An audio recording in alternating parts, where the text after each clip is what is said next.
Hello, কি অবস্থা? কেমন আছো সবাই? আইসিটি অধ্যায় 2 এর 2 নম্বর ক্লাসে সবাইকে স্বাগতম।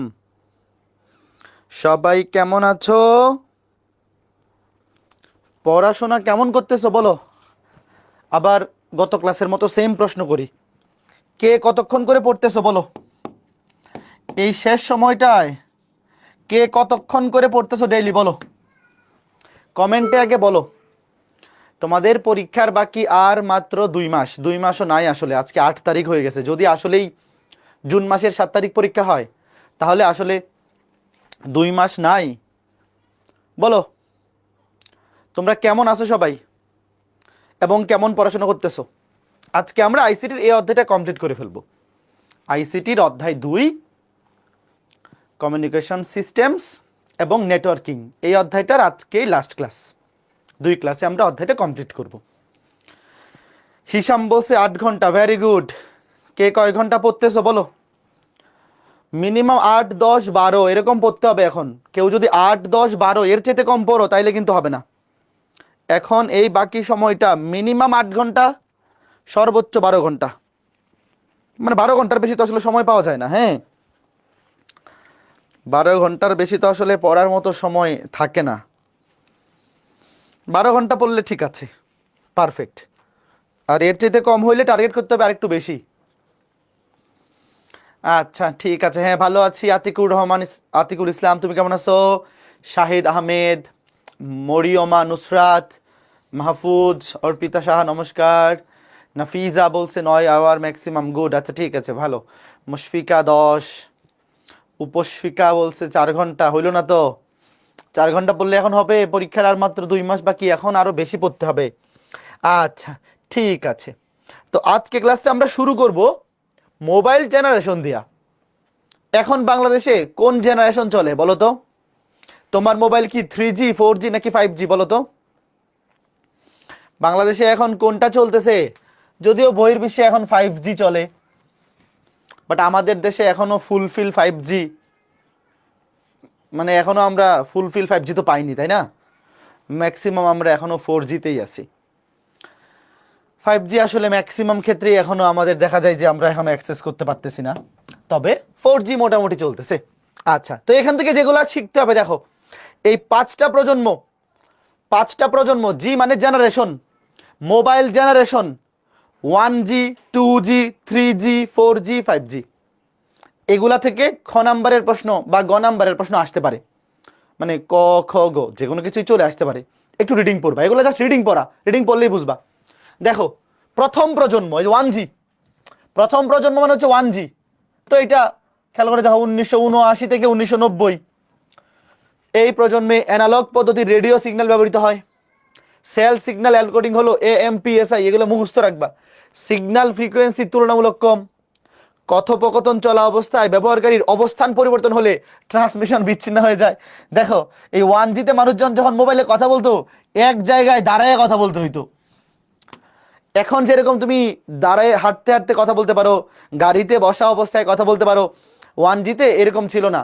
1G-তে তুমি জাস্ট এক জায়গায় দাঁড়ায় কথা বলতে পারবা, নড়াচড়া করলে সিগন্যাল কেটে যেত। তারপরে দেখো, এতে মাইক্রো প্রসেসর ও সেমিকন্ডাক্টর প্রযুক্তি ব্যবহৃত হয়। একই এলাকায় অন্য মোবাইল ট্রান্সমিটার দ্বারা সৃষ্ট রেডিও ইন্টারফারেন্স নেই। আন্তর্জাতিক রোমিং সুবিধা ছিল না। আন্তর্জাতিক রোমিং সুবিধা মানে কি? ধরো এখন কিন্তু তুমি চাইলে বাংলাদেশের একটা সিম, ধরো গ্রামীণ ফোন বা বাংলা লিঙ্কের একটা সিম, তুমি অন্য দেশে গিয়েও ইউজ করতে পারবা। এটাকে বলে আন্তর্জাতিক রোমিং সুবিধা। 1G-তে 2G-তে এগুলো ছিল। 2G-তে মনে হয় চালু হয়েছিল হালকা, আচ্ছা দেখতেছি একটু পরে। 1G-তে ছিল না। তো এরকম এখানে খেয়াল করে দেখো ভাইয়া, সবগুলো মুখস্থ রাখতে হবে এরকম না। এই 7টা থেকে মিনিমাম 4টা 5টা মনে রাখবা। হ্যাঁ, সবগুলো মনে থাকবে না। তুমি এমন ভাবে একটু রিডিং পড়বা, জাস্ট এই জিনিসটা খেয়াল রাখো যে এটা অ্যানালগ পদ্ধতির। তারপরে কি দেখো, ফ্রিকোয়েন্সি খুবই দুর্বল, মানে কম। তারপরে কি, ব্যবহারকারী এক জায়গায় স্থির থাকা লাগতো। সেমিকন্ডাক্টর বা মাইক্রোপ্রসেসর ব্যবহৃত হইতো। এটা তো সব জায়গায় সেমিকন্ডাক্টর, মাইক্রোপ্রসেসর এগুলো দিয়েই তো সব কাজ হয়। তারপরে কি, তারপরে দেখো আন্তর্জাতিক রোমিং সুবিধা নেই। অন্তত 4টা 5টা মনে রাখবা, যাতে এগুলো আসে খ নাম্বারে। হ্যাঁ, ম্যাক্সিমাম ক্ষেত্রে এগুলা খ নাম্বারে আসে। তো খ নাম্বারে আসলে মিনিমাম 4টা 5টা লিখলেই 2-2, মানে 4টা লিখলেই 2-2। এরপরে দেখো দ্বিতীয় প্রজন্ম, তুমি এই যে সালটা যদি মুখস্থ রাখতে পারো, সাল দিয়েও কিন্তু একটা বৈশিষ্ট্য লিখে ফেলা যায়, যে এটার ডেট ছিল 1900, মানে ইয়ার ছিল 1990 থেকে 2000, এই রেঞ্জে এই দ্বিতীয় প্রজন্মের আমরা ইউজ করছি। দেখো দ্বিতীয় প্রজন্মে কি রেডিও সিগন্যাল ব্যবহৃত হয়, প্রথম প্রজন্মে কোনটা ছিল, প্রথম প্রজন্মেও দেখো এটা ছিল রেডিও সিগন্যাল, তবে অ্যানালগ। প্রথম প্রজন্মে অ্যানালগ রেডিও সিগন্যাল, দ্বিতীয় প্রজন্মে ডিজিটাল। দেখো দুটোর মধ্যে পার্থক্যটা দেখো, একটু পার্থক্য শিখে শিখে রাখবা, পার্থক্য শিখে শিখে রাখবা, তাইলে দেখবা মনে থাকবে, মনে থাকবে। এই দেখো দুটোর মধ্যে যে এখানে একটা পার্থক্য পাইলাম, যে প্রথম প্রজন্মেও রেডিও সিগন্যাল, দ্বিতীয় প্রজন্মেও রেডিও সিগন্যাল, তবে প্রথম প্রজন্মে অ্যানালগ পদ্ধতির রেডিও সিগন্যাল, দ্বিতীয় প্রজন্মে দেখো ডিজিটাল পদ্ধতির, দ্বিতীয় প্রজন্মে কি ডিজিটাল পদ্ধতির রেডিও সিগন্যাল। বুঝতে পারছো? ঠিক আছে। উন্নত মানের অডিও এর জন্য ডিজিটাল মডুলেশন ব্যবহৃত হয়। ডেটা স্থানান্তরের গতি 1G এর চাইতে বেশি, স্বাভাবিক ভাই, 1G এর চাইতে 2G এর গতি বেশি, 2G থেকে 3G এর স্পিড বেশি, এটা তো আমরা জানি। তারপরে ডেটার প্রতারণা রোধে সহায়তা করে। সর্বপ্রথম প্রিপেইড পদ্ধতি চালু হয় সর্বপ্রথম 2G তে। সীমিত মাত্রায়, এই দেখো সীমিত মাত্রায় আন্তর্জাতিক রোমিং সুবিধা চালু হয়, সীমিত মাত্রায় মানে খুব বেশি না। তারপরে SMS চালু হয়। GSM পদ্ধতিতে ডেটা ও ভয়েস প্রেরণ সম্ভব হয়। কথোপকথন চলা অবস্থায় ব্যবহারকারীর অবস্থানের পরিবর্তন হলে ট্রান্সমিটার অবিচ্ছিন্ন থাকে। দেখো এবার বিচ্ছিন্ন হয়ে যায় না। 1G তে কথা বলা অবস্থায় নড়াচড়া করলেই, অবস্থান পরিবর্তন করলেই কি হইতো, ট্রান্সমিশন ক্যান্সেল হয়ে যেত। 2G তে কিন্তু এটা নিরবিচ্ছিন্ন থাকে। তবে আন্তর্জাতিক রোমিং সুবিধা এখানে দুইবার হয়ে গেছে, এখানে সীমিত যাত্রায় এখানে এখানে দেওয়া আছে। বুঝতে পারছো? তাহলে তোমার এতগুলা মুখস্থ রাখতে হবে না, এতগুলো তোমার মনে থাকবেও না। দেখো এগুলো আসতে পারে খ নাম্বার প্রশ্নে, যে 2G এর বৈশিষ্ট্য। তো এখন ভাইয়া তুমি যদি শিখোই 4টা, পরীক্ষায় কিন্তু 4টা মনে থাকে না, তুমি অন্তত শিখবা 6টা, যাতে 4টা লিখতে পারো। 4টা 5টা লিখতে পারলেই তোমাকে 2 এ 2 ইজিলি দিয়ে দিবে। আর এই যে বছর কবে থেকে কবে, এইটা মনে রাখতে পারলে এটাও আরেকটা বৈশিষ্ট্য। হ্যাঁ, তারপর 3G দেখো, 3G তে ডেটা স্থানান্তরে প্যাকেট সুইচিং ও সার্কিট সুইচিং দুইটাই ব্যবহার করা হয়। তবে প্যাকেট সুইচিং পদ্ধতির সাহায্যে খুব দ্রুত ছবি ও ভয়েস আদান প্রদান করা যায়। দেখো এখন কিন্তু স্পিড 3G তে কি 2G এর চেয়ে বেশি। তো এই স্পিড বাড়ার পিছনে কোন জিনিসটা মানে ব্যাকএন্ডে কাজ করতেছে, যে এখানে ডেটা স্থানান্তরে প্যাকেট সুইচিং সার্কিট সুইচিং দুইটাই ইউজ করা হয়। তবে প্যাকেট সুইচিং এর মাধ্যমে খুব দ্রুত, দেখো 3G তে কিন্তু স্পিড ভালো এবং খুব দ্রুত কি করা যায়, ছবি ভয়েস এগুলো আদান প্রদান করা যায়। তারপর মডেম সংযোজনের মাধ্যমে মোবাইল ফোনে ইন্টারনেটের ব্যবহার ও ডেটা আদান প্রদানের নতুন এক মাত্রা যোগ হয়। তোমরা কি কখনো কোনো পিসিতে মডেম দিয়ে ডাটা ইউজ করছো, দেখছো কখনো কেউ? হ্যাঁ এটা জানো, এটা প্রথম 3G তে চালু হয়। মডেম দিয়ে ডাটা দেখছো কখনো? ওই গ্রামীণ ফোনের কিন্তু ডেটার মডেম পাওয়া যায়, গ্রামীণ ফোন, বাংলালিংক সবগুলোরই পাওয়া যায়। ধরো পিসিতে, ধরো তোমার বাসায় ওয়াইফাই নাই, তোমার বাসায় ধরো ওয়াইফাই নাই, এখন ল্যাপটপের মধ্যে তো আর মোবাইলের ডাটা কেনা যায় না, মানে এই যে মোবাইল যে আমরা সিম দেখি না, সিম থাকে না, তো ওখানে মডেম দিয়ে কিন্তু ইউজ করা যায়। তো এটা 3G তে চালু হয়েছে। তারপরে ডেটা স্থানান্তর অনেক বেশি, ডেটা স্থানান্তরের গতি 2 Mbps এর অধিক। মোবাইল ব্যাংকিং, ই কমার্স এগুলা 3G তে চালু হয়। দেখো এখন তো ভাইয়া ব্যাংকিং এর মোটামুটি টাকা পাঠানো থেকে শুরু করে সবকিছুই কি মোবাইলেই করে ফেলা যায়।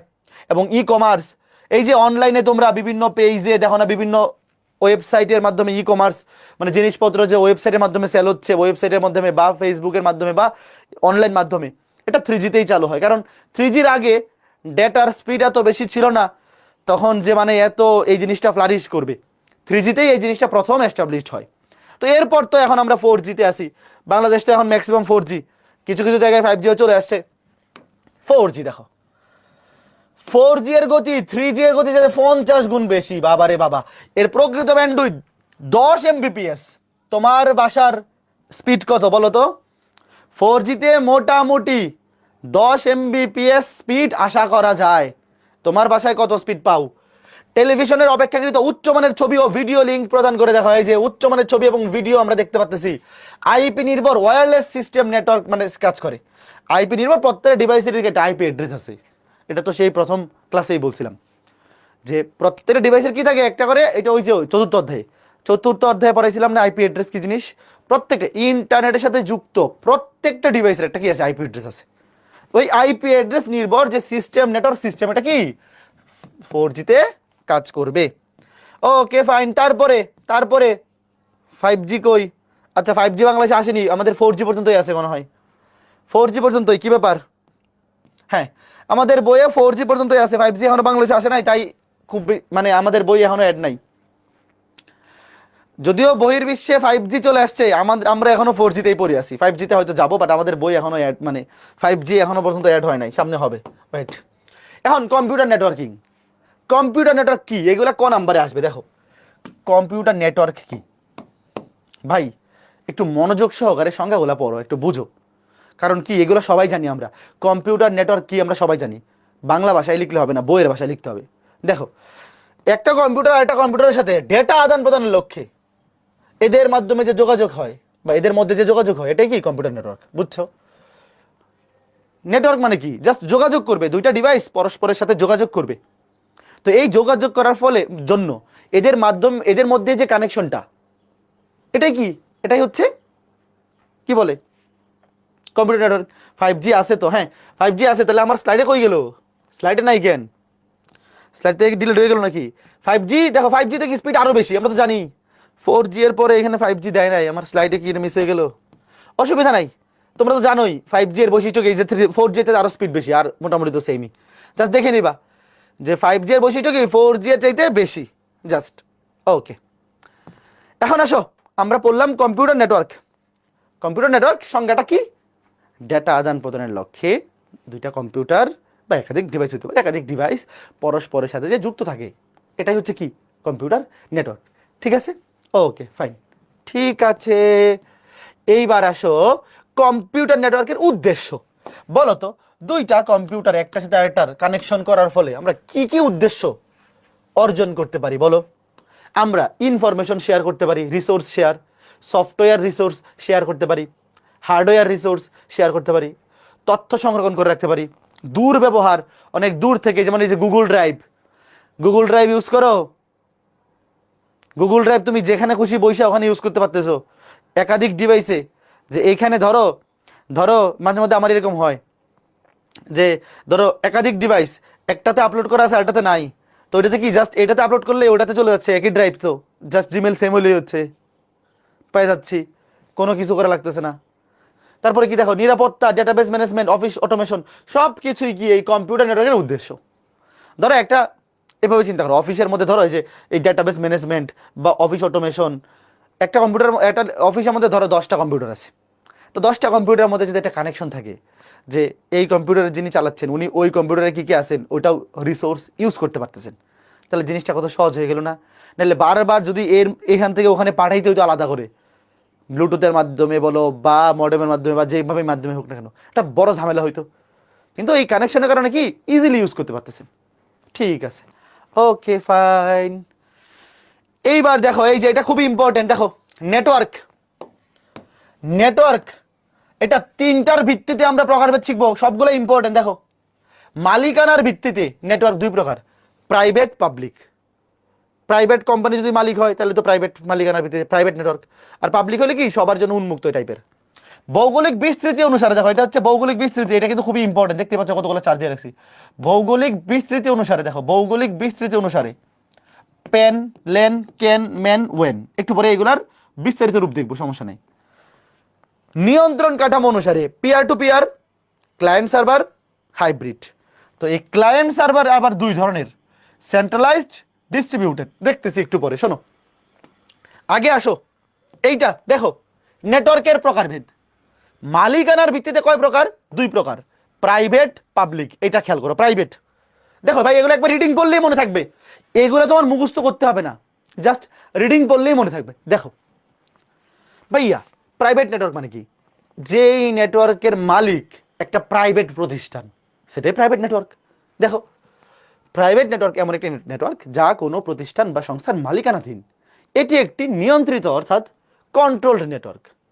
এতে ব্যবহারীর সংখ্যা নির্দিষ্ট, যে কেউ চাইলেই এই নেটওয়ার্ক ব্যবহার করতে পারে না। এর সিকিউরিটি সিস্টেম অত্যন্ত মজবুত, অবশ্যই মজবুত হইতে হবে, নাহলে তো বাকি সবাই ইউজ করে ফেলবে, তাই না? প্রাইভেট নেটওয়ার্কে সাধারণত ট্রাফিক থাকে না। ট্রাফিক থাকে না মানে এখানে ধরো যে গ্যাঞ্জাম কম, গ্যাঞ্জাম কম। ট্রাফিক মানে কি, ধরো অনেক বেশি মানুষ যদি একসাথে ইউজ করে, ধরো পাবলিক একটা ওয়াইফাই ধরো সবাই ইউজ করবে, এটার মধ্যে ট্রাফিক বেশি, স্পিড দুর্বল হয়ে যাবে। বাট প্রাইভেটে যেহেতু সবাই এটার অ্যাক্সেস পাচ্ছে না, একদম কন্ট্রোলড, তো এটাতে ট্রাফিক কম থাকে বা থাকে না বললেই চলে। বুঝতে পারছো? জাস্ট রিডিং পড়লেই পারবে না, জাস্ট রিডিং পড়লেই পারবে, আর চিত্র আঁকতে হবে না পরীক্ষায়, চিত্র আঁকতে হবে না, তুমি খালি দেখে রাখো, জাস্ট দেখে রাখো, এগুলো জাস্ট তোমাকে বোঝানোর জন্য চিত্র রেখে রাখা হয়েছে।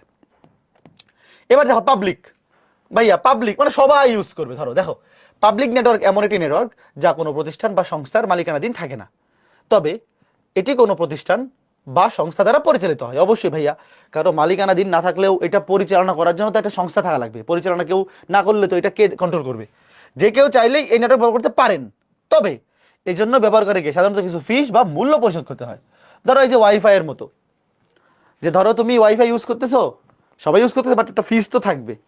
ফ্রিতে তো আর সব ওয়াইফাই দিয়ে দিবে না, বাংলাদেশ তো এখনো অত উন্নত হয়ে যায় নাই যে ধরো সবাইকে ফ্রি ওয়াইফাই দিয়ে দিবে।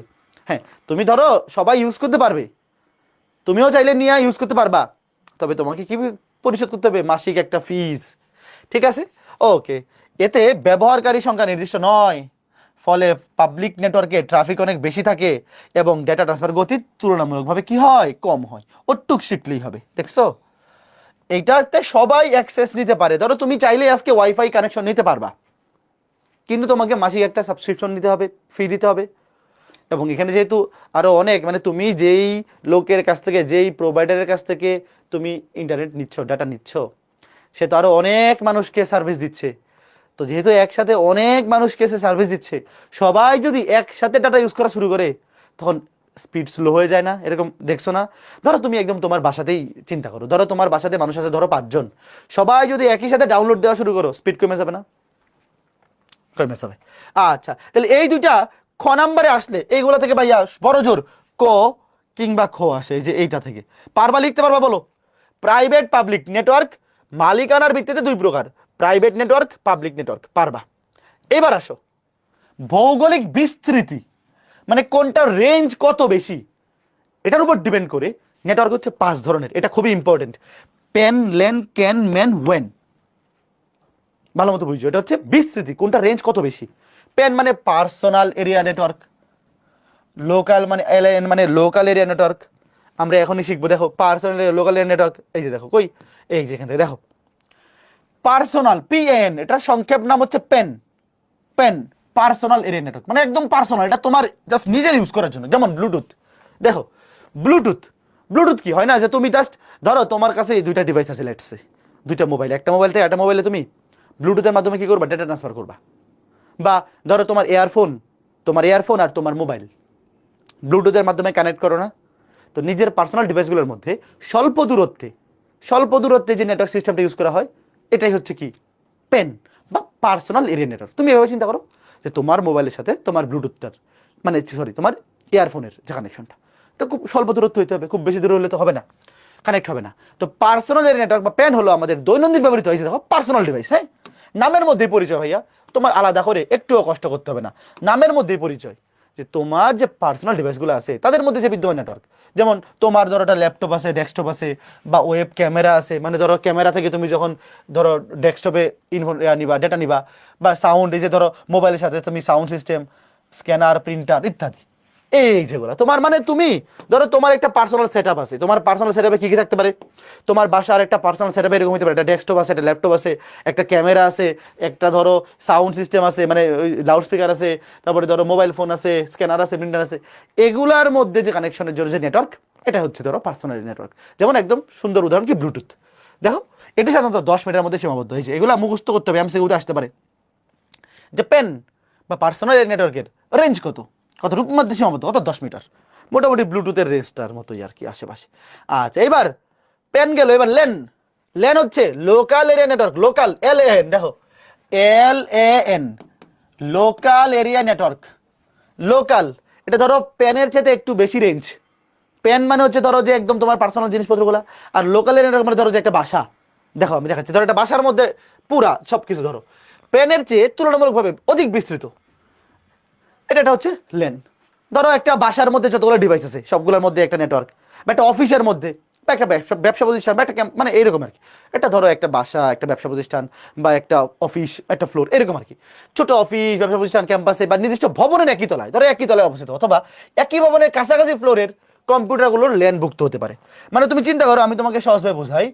ধরো আমার এই যে স্টুডিও রুমটা, আমি যে রুমে ক্লাস নিচ্ছি, এই রুমের ডিভাইসগুলোর মধ্যে কানেকশন হচ্ছে পেন, পার্সোনাল এরিয়া নেটওয়ার্ক। চিন্তা করো যে আমার এই রুমের মধ্যে যা কিছু আছে সব আমার পার্সোনাল জিনিস, এখানে কানেকশনগুলো হচ্ছে পেন। আর আমার যে পুরা বাসা, মানে স্টুডিও রুম না, পুরা বাসায় তো আরো রুম আছে, 4টা রুম। তো এই সবগুলা রুম মিলে ধরো আমি এই রুমের সাথে ওই রুমের একটা পিসির কানেকশন করব, মানে এরকম একটা ফ্লোর, মানে একটা পুরা অফিস বা একটা পুরা বাসার ডিভাইসগুলোর মধ্যে যে নেটওয়ার্ক, এটাকে আমরা তুলনামূলকভাবে কি বলি? Local area network. বুঝছো? Local area network. এই বুঝতেছো? একটু একটু শিখো। তুমি এইভাবে তুলনা করো, এইভাবে তুলনা করো, এইভাবে তুলনা করো, মনে থাকবে, মনে থাকবে ভাইয়া, মনে থাকবে লোকাল এরিয়া নেটওয়ার্ক। এইবার লোকাল এরিয়া নেটওয়ার্কের বৈশিষ্ট্য দেখো, লোকাল এরিয়া নেটওয়ার্কের বৈশিষ্ট্য একটু রিডিং পড়ো। সীমিত দূরত্বের মধ্যে কার্যক্রম সীমাবদ্ধ। হ্যাঁ, সীমিত দূরত্বই তো ভাই, এটা কি দূরত্ব খুব বেশি? একটা বাসার মধ্যে, একটা অফিসের মধ্যে, এটা তো দূরত্বটা খুবই সীমিতই আসলে। স্টার, রিং, বাস বা ট্রি টপোলজির মাধ্যমে এই কম্পিউটারগুলো যুক্ত হয়। এই টপোলজি আমরা আজকে ক্লাসে পড়বো, লাস্টের টপিক, সবচেয়ে ইম্পর্টেন্ট। গত ক্লাসে বলছিলাম এই অধ্যায়ের সবচেয়ে বেশি ইম্পর্টেন্ট টপিক হচ্ছে এই টপোলজি, একটু পরেই পড়বো। ডেটা ট্রান্সফারের হার 10 MBPS থেকে 1000 MBPS পর্যন্ত হতে পারে, ভালো স্পিড। নেটওয়ার্ক স্থাপন, রক্ষণাবেক্ষণ পদ্ধতি ও ব্যবহার সহজসাধ্য, ব্যয়বহুল নয়, সহজসাধ্য। ভাইয়া তুমি একটা বাসার মধ্যে নেটওয়ার্ক যেটা স্থাপন করবে, এটা খুব বেশি টাকা পয়সা লাগবে না, এত বেশি তারও লাগবে না, খুব কাছাকাছি যেহেতু। ভাই এই জিনিসটা এভাবে চিন্তা করবা, বিস্তৃতি যেহেতু কম, কাছাকাছি সব কিছু, কাছাকাছি তো খরচ বেশি না, তুমি ইচ্ছা মতো ইউজ করে ফেলতে পারবা। তারপরে দেখো ট্রান্সমিশন মিডিয়া হিসেবে twisted pair cable, coaxial cable ও ফাইবার অপটিক কেবল ইউজ করা হয়। মানে তিনটা কেবল তো আমরা শিখছি, এই তিনটার যে কোনোটা একটা ইউজ করা যেতে পারে। এই নেটওয়ার্কে কম্পিউটার সমূহ তার বা তারবিহীন সংযোগ প্রদান করা যায়। তুমি তার যুক্ত মাধ্যমে ইউজ করতে পারো, তারবিহীন মাধ্যমে ইউজ করতে পারো, কোনো সমস্যা নাই। বুঝছো ভাই? একবার রিডিং বললে মনে থাকবে কিন্তু। কার্যক্রম সীমাবদ্ধ মানে কম দূরত্বের মধ্যে। তারপরে যে এই টপোলজিগুলো একটু পরেই পড়বো, এই টপোলজিগুলো ইউজ করা হয় ডেটা ট্রান্সফার। এটা তো, এটা কি সহজসাধ্য। তারপরে মিডিয়া হিসেবে তুমি তার বিহীনও ইউজ করতে পারো, তার যুক্ত ইউজ করতে পারো। আর তার যুক্ত ইউজ করলে কোন কোন তার ইউজ করতে পারবা? Twisted pair, coaxial, fibre optic, এগুলো তো আমরা পড়ে আসছি।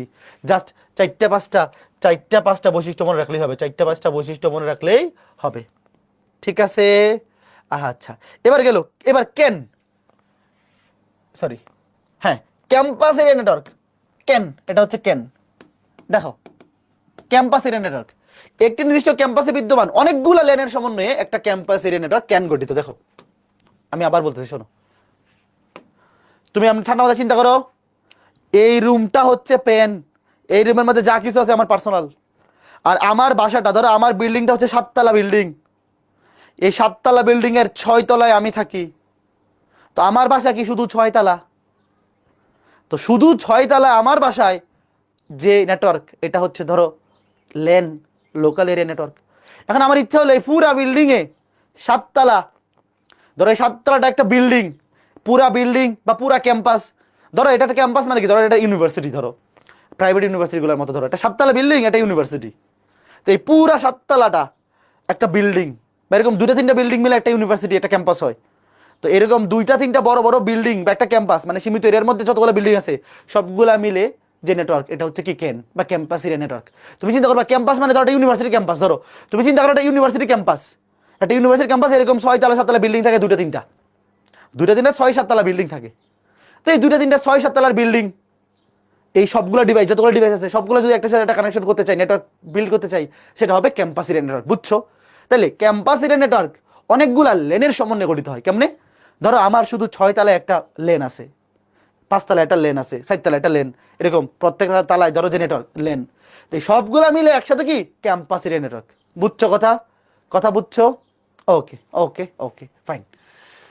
এরপরে মেন, একটু পরে মেন পড়বো, আপাতত তাহলে একটু পড়ো যে দেখো কলেজ, ভাইয়া দেখো নাম ক্যাম্পাস কোত্থেকে আসে, দেখো এই যে এখনই দেখো, খেয়াল করে দেখো, মনে রাখা খুবই সহজ, নামের মধ্যেই পরিচয়। দেখো নামের মধ্যেই পরিচয়, কলেজ, বিশ্ববিদ্যালয়, অন্যান্য শিক্ষা প্রতিষ্ঠান, যেখানে ধরো একটা কলেজে কি থাকে, 2 3টা বিল্ডিং থাকে, একটা বিশ্ববিদ্যালয় ধরো 4 5 বিল্ডিং থাকে, শিক্ষা প্রতিষ্ঠানে এরকম ক্যাম্পাস নেটওয়ার্ক। ইন্টারনেট ক্যাম্পাস হিসেবে বিবেচিত হওয়ার মতো যথেষ্ট বড় কোম্পানিগুলো ক্যান পরিচালনা করে, যেমন গুগল, প্লেক্স, মাইক্রোসফট, এরাও কি পরিচালনা করে, এরাও কি ক্যান পরিচালনা করে, এদের যে ক্যাম্পাসগুলো আছে সেখানে, মানে ব্যবসা প্রতিষ্ঠানগুলো আছে সেখানে, বড় বড় একটা পুরা বিল্ডিং বা 2টা 3টা বিল্ডিং মিলে ক্যান। এখন দেখো, এই দেখো ক্যানের বিস্তৃতি দেখো 1 থেকে 5 কিলোমিটার। দেখছো ভালো বিস্তৃতি, কিন্তু ভালো বিস্তৃতি, মানে এটা শুধু একটা বিল্ডিং এর মধ্যে থাকতে পারে, এটা নট নেসেসারি 4টা 5টা বিল্ডিং মিলেও হতে পারে। ধরো অনেক ইউনিভার্সিটি, তোমরা কখনো বাকৃবিতে গেছো, বাংলাদেশ কৃষি ইউনিভার্সিটি ময়মনসিংহে, অনেক বড় ক্যাম্পাস। তারপর জাহাঙ্গীরনগর, চিটাগাং ইউনিভার্সিটি, বিশাল বড় ক্যাম্পাস। তো ওগুলা মনে হয় 5 কিলোমিটার চাইতে বেশি বড় ক্যাম্পাসও আছে।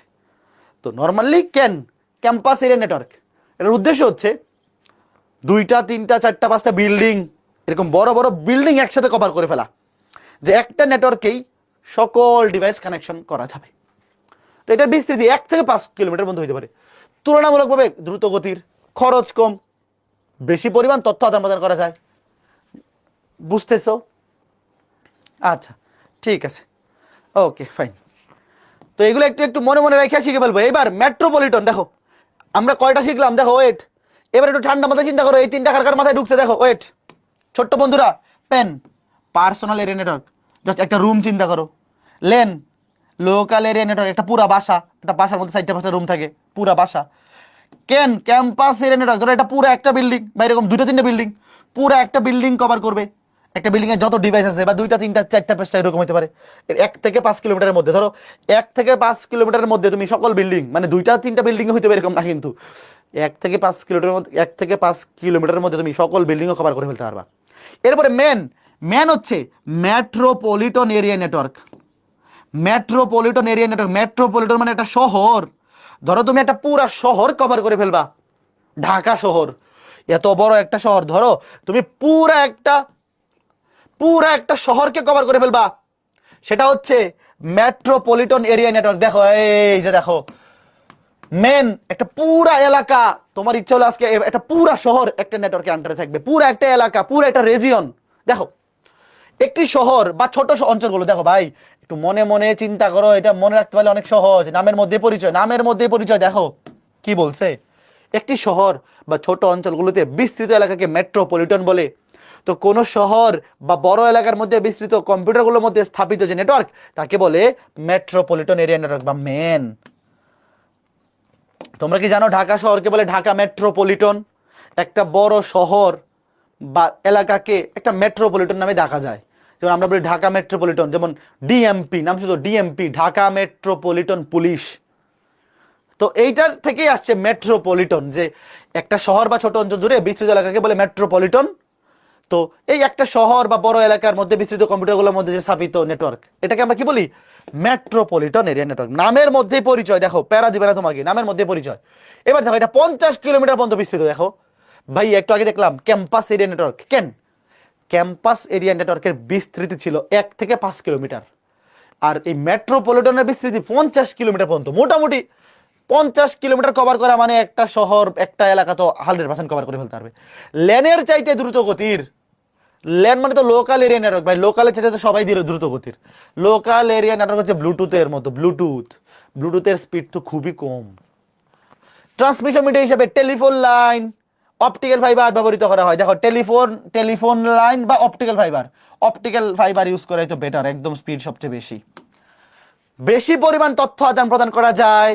ম্যানের মালিকানা সাধারণত কোনো অর্গানাইজেশনের হয়ে থাকে। দেখো ধরো একটা পুরা শহর যে কভার করতেছে, তার মালিকানা তো কোনো ব্যক্তি, মানে তুমি নিজে হইতে পারবে না, এটা একটা অর্গানাইজেশনের। ধরো যে ঢাকা মেট্রোপলিটন পুলিশ যেরকম অর্গানাইজেশন, একটা সরকারি অর্গানাইজেশনই, যে সে পুরা ঢাকা শহরের আইন শৃঙ্খলা রক্ষার দায়িত্ব তার।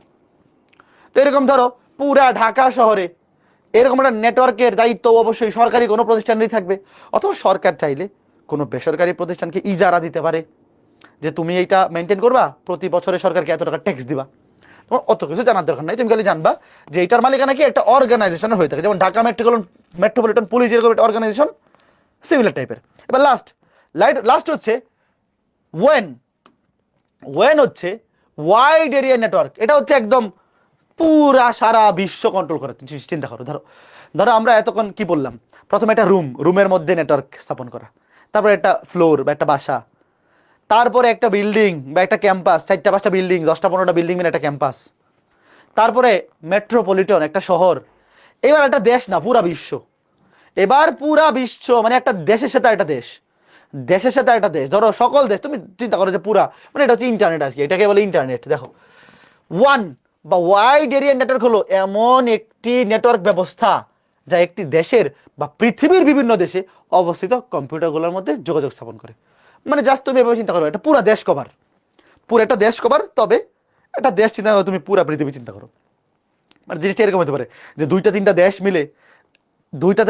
দেশ মিলে তুমি একটা কানেকশন বিল্ড আপ করলা, নেটওয়ার্ক। এটা হচ্ছে ধরো যে মানে এখানে 2টা-3টা দেশ বলতে কি তুমি সারা বিশ্ব চিন্তা করছো। ইন্টারনেট কি এরকম কিছু যে শুধু বাংলাদেশ ইউজ করা যাবে এরকম না। তো দেখো ওয়েনটাই হচ্ছে আমাদের ইন্টারনেট। দেখো যে ইন্টারনেট কি ওয়েন, মানে এটা পৃথিবীর সর্ববৃহৎ ওয়েন। দেখো মানে ওয়েন মানে কি, ধরো 2-3টা দেশ মিলে একটা ওয়েন হইতে পারে, 4-5টা মিলে হইতে পারে। আর ইন্টারনেট হচ্ছে এরকম একটা ওয়াইড এরিয়া নেটওয়ার্ক যেটা সারা বিশ্ব কভার করে ফেলছে, তাই না?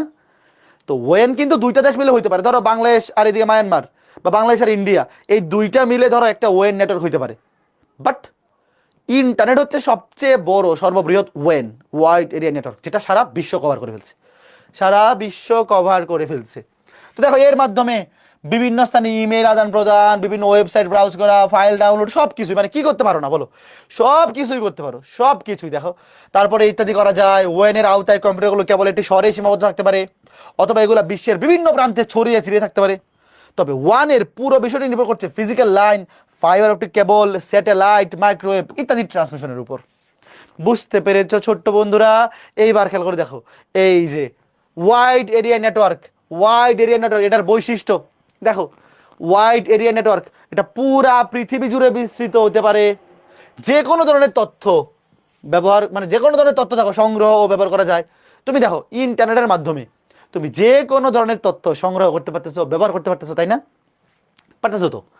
আচ্ছা, ক্লাউড কম্পিউটিং সুবিধা পাওয়া যায়। ক্লাউড কম্পিউটিং আজকে ক্লাসে আমরা পড়বো, আজকে ক্লাসে আমরা ক্লাউড কম্পিউটিং লাস্টে দেখবো, এটা সংখ্যাটা দেখলে হবে। কম খরচে বিশ্বের যে কোনো স্থানে ভয়েস ও ভিডিও যোগাযোগ করা যায়। কম খরচে অল্প সময়ে বিভিন্ন এক স্থান থেকে অন্য স্থানে ডেটা আদান প্রদান করা যায়। সর্বোপরি সমগ্র নেটওয়ার্ক বিশ্বের সাথে যুক্ত থাকা যায়। হ্যাঁ, সারা বিশ্বের সাথে তুমি কি কি থাকতে পারতেছো? কানেক্টেড থাকতে পারতেছো। ওই যে বিশ্বগ্রাম, তোমরা কি পড়ছো? প্রথম অধ্যায়ে কে কে পড়ছো বিশ্বগ্রাম? এই বিশ্বগ্রাম তো ইন্টারনেটের ফলেই তৈরি হয়েছে নাকি? তো এই বিশ্বগ্রাম প্রথম অধ্যায়ে যে তোমরা পড়ছো বিশ্বগ্রাম, পুরোটাই কি এই ওয়েন, ওয়াইড এরিয়া নেটওয়ার্ক, এটার উপর ডিপেন্ড করেই তো, মানে ইন্টারনেটের উপর ডিপেন্ড করেই তো তৈরি হয়েছে। Okay fine. এইবার লাস্ট কোনটা দেখো, আরেকটা বাকি ছিল মনে আছে? নিয়ন্ত্রণ কাঠামো অনুসারে দেখো, এই যে নেটওয়ার্কের প্রকারভেদ, নিয়ন্ত্রণ কাঠামো অনুসারে মেইনলি হচ্ছে দুই প্রকার, peer to peer, client server. আর এই দুটার মিক্স হচ্ছে হাইব্রিড। দেখো পিয়ার টু পিয়ার হচ্ছে কোনো সার্ভার থাকে না, আর ক্লায়েন্ট সার্ভার নামের মধ্যেই কি সার্ভার আছে। তো নিয়ন্ত্রণ কাঠামো অনুসারে মানে কন্ট্রোলিং পাওয়ারের উপর ডিপেন্ড করে দুই ধরনের, এটা পিয়ার টু পিয়ার, হচ্ছে ক্লায়েন্ট সার্ভার। বাট এই দুটা মিক্স, এই দুটার মিক্স যে ভার্সন সেটা হচ্ছে হাইব্রিড।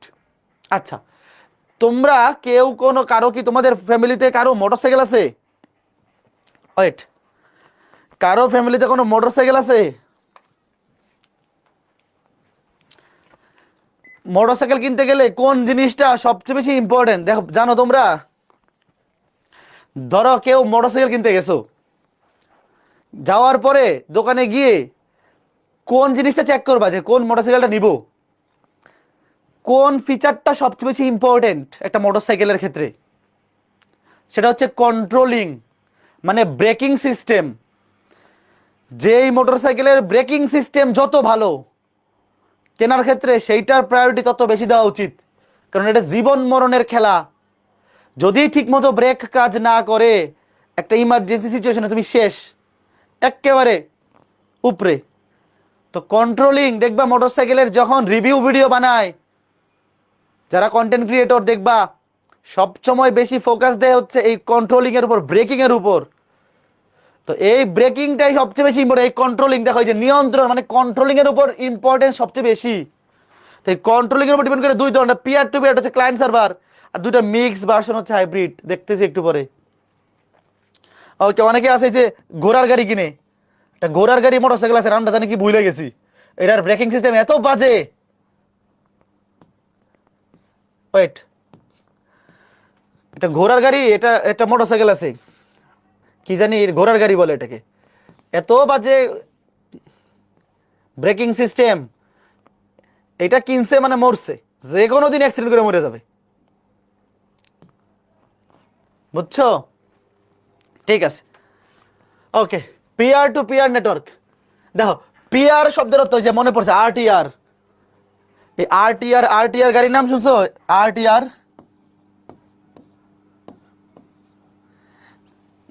ব্রেকিং সিস্টেম ভালো না, অ্যাক্সিডেন্ট করে যে কোনো দিন মরে যাবে, একেবারে ব্রেকিং সিস্টেম দুর্বল। দেখো এবার পিয়ার টু পিয়ার নেটওয়ার্ক, শোনো দেখো, পিয়ার শব্দের অর্থ হচ্ছে প্রান্ত। পিয়ার টু পিয়ার মানে কি? প্রান্ত থেকে প্রান্ত। মানে এখানে তুমি যেই ডিভাইস থেকে যেই ডিভাইসের সাথে তথ্য আদান প্রদান করবা এরা একে অপরের সাথে ডিরেক্ট কানেক্টেড থাকে। মানে পিয়ার টু পিয়ার মানে প্রান্ত থেকে প্রান্ত, অর্থাৎ ডিভাইসগুলো পরস্পরের সাথে সরাসরি যুক্ত থাকে, ডিরেক্ট কানেক্টেড, ডিরেক্ট। কোনো পৃথক সার্ভার কম্পিউটারের প্রয়োজন হয় না। একটি নেটওয়ার্কে একটি ডিভাইসই ক্লায়েন্ট বা সার্ভার হিসেবে কাজ করতে পারে। নোট বা ডিভাইসগুলো সুইচ দ্বারা বিভিন্ন টপোলজি যুক্ত থাকে। আচ্ছা, টপোলজি একটু পরে পড়বো, টপোলজি আমরা লাস্টে পড়বো। তো এখানে খেয়াল করে দেখো, এই যে পিয়ার টু পিয়ার, জাস্ট ধরো এখান থেকে এখানে পাঠাবা, এখান থেকে এখানে পাঠাবা, মাঝখানে কোনো কন্ট্রোলিং পাওয়ার নাই, জাস্ট এরে পাঠিয়ে দিচ্ছে, এরে পাঠিয়ে দিচ্ছে। তো এখানে যদি কোনো কন্ট্রোলিং কিছু থাকতো তাহলে তো এখানে জিনিসটা ভালো হতো। ধরো এরা ভালো তথ্য আদান প্রদান করতেছে না খারাপ তথ্য আদান প্রদান করতেছে, এটা তো কেউ জানে না, যেহেতু ডিরেক্ট এ ওরে পাঠাচ্ছে, এ ওরে পাঠাচ্ছে। তো এরা তো কি বলে যে সৎ সঙ্গে সর্বনাশ, কি বলে সৎ সঙ্গে স্বর্গবাস, অসৎ সঙ্গে সর্বনাশ। তো মাঝখানে যদি কোনো একটা সার্ভার থাকতো তাইলে সে সার্ভারটা দেখতে পারতো যে এরা কি করতেছে। কিন্তু যেহেতু এখানে কোনো সার্ভার নাই, দেখো এখানে কোনো কি নাই, মাঝখানে কোনো সার্ভার নাই, ডিরেক্ট কানেক্টেড। তো এরা যদি অসৎ সঙ্গে সর্বনাশ করে তাইলে কিন্তু এখানে কন্ট্রোলিং নাই। বুঝতেছো? তো এটা সুবিধা অসুবিধা কি দেখো, সুবিধা হচ্ছে অথরিটি নাই, ফ্রিডম বেশি, তুমি ইচ্ছা মতো যা খুশি করতে পারো। ধরো পোলাপান এই যে ইন্টারমিডিয়েট উঠে মেসে গিয়ে থাকে, হোস্টেলে উঠে ওইটা নষ্ট হয়ে যায়। নষ্ট হয়ে যায় কেন? এখন তার কোনো অথরিটি নাই। বাসায় যতদিন ছিল, 9-10-এ পড়ছে, বাসায় ছিল, বাবা মা কন্ট্রোল করেছে, বাবা মা ছিল তখন সার্ভার, তারা মনিটর করছে, কন্ট্রোল করছে। বাট যখন হোস্টেলে চলে আসছে, স্বাধীনতা পাই একেবারে গেছে, কি বলে নষ্ট হয়ে গেছে। তো এখানে কোনো নির্দিষ্ট অথরিটি নাই, তো এটা সুবিধাও চিন্তা করতে পারো, অসুবিধাও চিন্তা করতে পারো, যে হ্যাঁ এখন আমি স্বাধীন, কিন্তু এই স্বাধীনতা পাই এত সর্বনাশ হয়ে যাবে। অথরিটি নাই, বিস্তৃত বিন্যাস বিদ্যমান, স্থাপন খরচ কম ও সহজ। দেখো যেহেতু কোনো কি নাই, সার্ভার লাগে না, এখানে কোনো সার্ভার লাগে না, তাহলে খরচ কম। কোনো নেটওয়ার্ক অপারেটিং সিস্টেম প্রয়োজন হয় না, দেখো অপারেটিং কোনো সিস্টেম লাগবে না, ডিরেক্ট ধরো ডিরেক্ট এর সাথে কানেক্টেড, এর সাথে কানেক্টেড, এর সাথে কানেক্টেড, মানে এ ধরো এর পাঠাচ্ছে, এ ধরো এর পাঠাচ্ছে, ইচ্ছা মতো, কোনো কি লাগতেছে না, অপারেটিং সিস্টেম লাগতেছে না, নেটওয়ার্ক রক্ষণাবেক্ষণে দক্ষ জনবলের দরকার নাই, বা এটা একদম কিছুই লাগতেছে না। কারণ কি ডিরেক্ট দুটো কম্পিউটার, তুমি চিন্তা করো যে ডিরেক্ট দুইটা কম্পিউটার, এই কম্পিউটারের সাথে ডেটা আদান প্রদান করবে। তো ডিরেক্ট যদি কানেক্টেড থাকে, ধরো ডিরেক্ট যদি দুজন কানেক্টেড থাকে, তাহলে তো মাঝখানে না কিছু লাগতেছে, কিছুই লাগতেছে, রক্ষণাবেক্ষণ লাগতেছে না, খরচও কম, এখানে কোনো ইয়াও নাই, কি বলে কন্ট্রোলিংও নাই, আরাম। বুঝছো? ঠিক আছে, এটা গেল পিয়ার টু পিয়ার। এখন সুবিধা অসুবিধা দেখো, সুবিধা অসুবিধা, নিয়ন্ত্রণ সীমিত, কোনো কেন্দ্রীয় নিয়ন্ত্রণ নাই। দেখো নিরাপত্তা ব্যবস্থা দুর্বল, দেখছো কোনো কন্ট্রোলিং নাই, কারণ কন্ট্রোল করার মতো কোনো ডিভাইস নাই এখানে। একাধিক নেটওয়ার্কের সাথে সংযোগ দেওয়া যায় না, কারণ এরা নিজেদের মধ্যে আদান প্রদান করবে, একাধিক নেটওয়ার্কে এরা কানেক্টেড হতে পারতেছে না। ব্যবহার cryptocurrency network, file sharing network, ক্রিপ্টোকারেন্সিতে বা file sharing, just file sharing করতে তুমি কম্পিউটারের শেয়ারিং, মানে এগুলো তো সেমই, জাস্ট শেয়ারিং আর কি, দুইটা কম্পিউটারের মধ্যে জাস্ট ইনফরমেশন আদান প্রদান, ফাইল শেয়ার, রিসোর্স শেয়ার ইত্যাদি, এগুলো নেই, মানে এইটা জাস্ট একটা লাইনের জিনিস আর কি, যে দুইটা কম্পিউটারের মধ্যে কি ফাইল শেয়ার, রিসোর্স শেয়ার, এই জিনিস তথ্য আদান প্রদান, এইগুলো আর কি।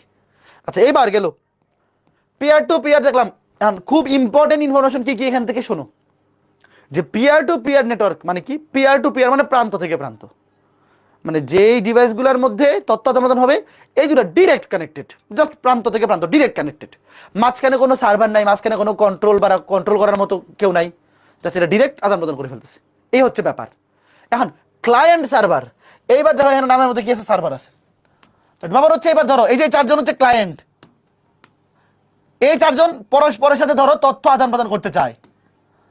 তো এদের মধ্যে ধরো এই যে একটা সার্ভার আছে, এই সার্ভার হচ্ছে কি কন্ট্রোল করবে, দেখো ক্লায়েন্ট সার্ভার, ধরো এখানে এই চারটা কম্পিউটার বা চারটা ল্যাপটপ পরস্পরের সাথে ডেটা আদান প্রদান মানে তথ্য আদান প্রদান করতে চায়। তো এদের মধ্যে একটা কি থাকবে, একটা কন্ট্রোলিং পাওয়ার থাকবে। ধরো যে বাবা মার মতো, যে চারটা সন্তান আর বাবা মা, ধরো বাবা কন্ট্রোল করতেছে তোমরা কি পড়ালেখা করতেছো কিনা। তো এই যে মাঝখানে ক্লায়েন্ট, ক্লায়েন্ট কি করবে জানো, ধরো এই কম্পিউটারকে তথ্য পাঠাতে চায়, তাহলে কি করবে, এই কম্পিউটার আগে এই সার্ভারকে পাঠাবে, তারপর সার্ভার একে পাঠাবে, তাহলে সার্ভার মাঝখানে কি করবে, কন্ট্রোল করবে। বা ধরো এই কম্পিউটারকে পাঠাতে চায়, তাহলে আগে এই কম্পিউটার সার্ভারকে পাঠাবে, তারপর সার্ভার এটাকে পাঠাবে, বুঝছো? তো প্রত্যেকটা কম্পিউটার প্রথমে আগে সার্ভারকে পাঠাবে, যা কিছু রিসোর্স শেয়ার করতে চাইবে সে আগে সার্ভারকে পাঠাবে, তারপর সার্ভার ওই বাকি যে কম্পিউটারকে পাঠানো সেটাকে পাঠাবে। কথা বুঝছো? এখন দেখো, ক্লায়েন্ট সার্ভার নেটওয়ার্ক, নেটওয়ার্ক কেন্দ্রীয়ভাবে নিয়ন্ত্রিত হয়। এই নিয়ন্ত্রণটা কে করে? সার্ভার করে। এটা সেন্ট্রালি কন্ট্রোলড। কে কন্ট্রোল করে? সার্ভার। এই পদ্ধতিতে ক্লায়েন্ট সার্ভার সুবিধা পাওয়া যায় বলে এই নেটওয়ার্কের সাথে সংযোজিত ক্লায়েন্ট সার্ভারে রক্ষিত বড় বড় তথ্য সফটওয়্যার ব্যবহার করতে পারে। নেটওয়ার্কের সাথে যুক্ত ডিভাইস শেয়ার করে কি বলে নিয়ন্ত্রিতভাবে কাজ করা যায়। মানে এখানে সবকিছুতে খালি কন্ট্রোলিং, নিয়ন্ত্রণ অনেক ইম্পর্টেন্ট। তারপরে দেখো, এই পদ্ধতি তথ্যাবলী সুরক্ষিত রাখে, তথ্যের নিরাপত্তা, দেখো সুরক্ষা দেয়, নিরাপত্তা দেয়, মানে একেবারে সব। এতে কমিউনিকেশন সার্ভার ব্যবহারের সুবিধা পাওয়া যায়। এই পদ্ধতি নেটওয়ার্ক ও রিমোট ক্লায়েন্টের মধ্যে যোগাযোগ রক্ষা করে কমিউনিকেশন সার্ভার বিশেষ ভূমিকা পালন করে। এগুলো জাস্ট একটু রিডিং করবা। এই পদ্ধতিতে নেটওয়ার্কের ক্লায়েন্টের জন্য ইলেকট্রিক সংবাদ প্রেরণ করা যায়, গেটওয়ে ব্যবহার করে বিভিন্ন ধরনের মেইল সঞ্চালন করা যায়। এগুলো জাস্ট 3-4টা যাতে পরীক্ষা লিখতে পারো, এভাবে পড়ে যাবা। আচ্ছা, এরপরে নেটওয়ার্ক ডিভাইস, এগুলো কতে আসবে? এগুলা ক নাম্বারের জন্য গত ক্লাসে ক নাম্বারের শীট দিছিলাম, মানে পিডিএফ, ক এবং খ এর কে দেখছিলা? ওয়েব অ্যাপে অ্যাড করে দেওয়া হয়েছে। তোমরা কি দেখছিলা? ওয়েট, গত ক্লাসে ক এবং খ, ভাইয়া এই অধ্যায় থেকে একটা সৃজনশীল আসবেই, 2টাও চলে আসতে পারে। গত ক্লাসে বলছিলাম এই অধ্যায়টা এত বেশি টপিক কভার করে, এখান থেকে একটা সৃজনশীল আসবেই, 2টাও চলে আসতে পারে। এখন যারা আমার ক্লাসটা করতেছো, এই ক্লাসটা করার পর জাস্ট কমপ্লেক্স সিরিজ বই থেকে সিকিউ সলভ করবা। কমপ্লেক্স সিরিজ বইয়ে এই অধ্যায়ে কয়টা সৃজনশীল আছে সলভ করলে দেখবে কমন চলে আসবে। তবে ক আর খ এর জন্য গত ক্লাস যেগুলো দিছি মিনিমাম পড়তে হবে। ক আর খ, ধরো একটা সৃজনশীল কমন পড়লো, গ আর গ কমন পড়ছে, তুমি ক খ পারো না, তাহলে তো হইলো না। দেখো, এই অধ্যায়ে কমপ্লেক্স সিরিজ বইয়ে সৃজনশীল আছে কয়টা? 20টার বেশি থাকার কথা না, 17টা। আর প্র্যাকটিস হিসেবে দেওয়া আছে আরো 5টা, 22টা। এই 17টা সৃজনশীল আজকে ক্লাসের পর অবশ্যই সলভ করবা। দেখো ছোট্ট বন্ধুরা, আমি তোমাদেরকে এই অধ্যায়ের গুরুত্বপূর্ণ সবগুলো টপিক রিভিউ করে দিচ্ছি। এরপরে তোমার কাজ হচ্ছে, গত ক্লাসে আমি ক এবং খ এর যে শীট দিছি, সে ক এবং খ এর জ্ঞানমূলক অনুযায়ীমূলক সবগুলো পড়তে হবে।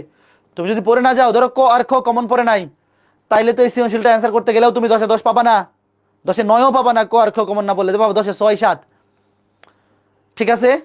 আচ্ছা, তারপরে এই যে কমপ্লেক্স সিরিজ বইয়ে মোট 17টা সৃজনশীল আছে, অবশ্যই এই 17টা সৃজনশীল কমপ্লিট করবা। এই 17টা সৃজনশীল অবশ্যই কভার করবা।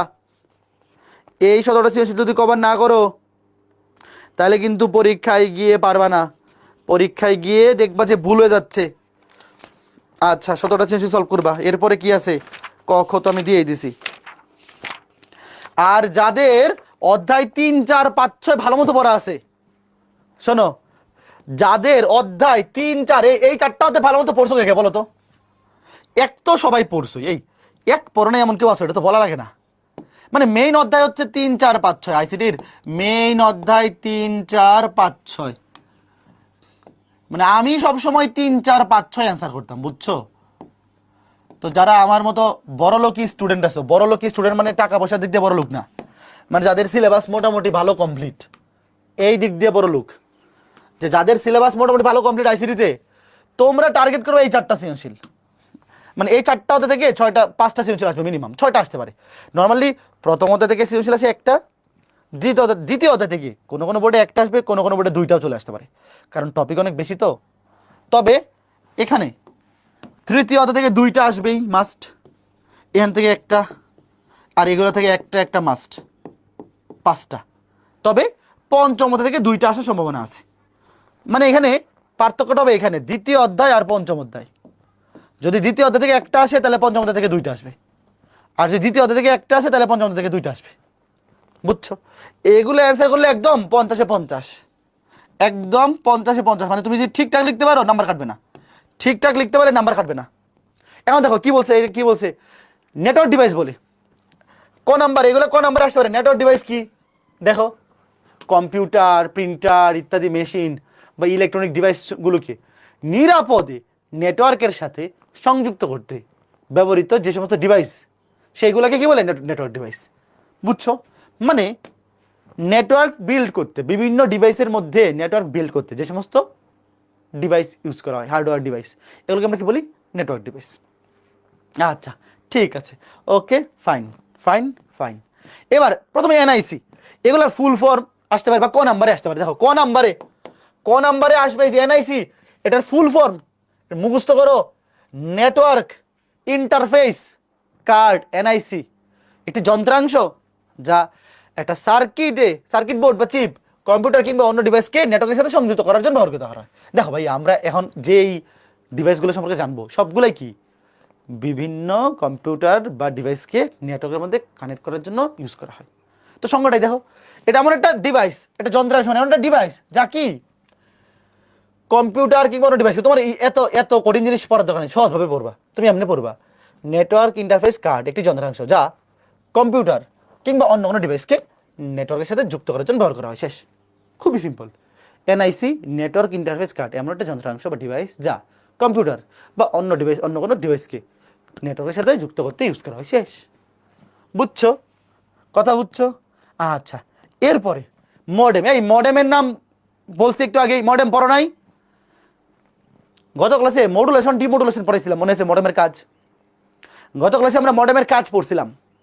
যদি খ নাম্বারে আসে, আর ক নাম্বারে আসলে কি বলবো? দেখো, মডুলেটর, এই মানে মডেম কি কাজ করে? মডেম দুইটা কাজ করে, একটা হচ্ছে মডুলেশন আর হচ্ছে ডিমডুলেশন। মনে আছে? মডুলেশন ছিল প্রেরক ডিভাইস থেকে, মনে আছে, ডিজিটাল সিগন্যালকে অ্যানালগে কনভার্ট করা, এটা ছিল মডুলেশন, ডিজিটাল টু অ্যানালগ। আরেকটা ছিল প্রাপক ডিভাইসে, রিসিভারে, অ্যানালগ থেকে ডিজিটাল, ওটা ছিল ডিমডুলেশন।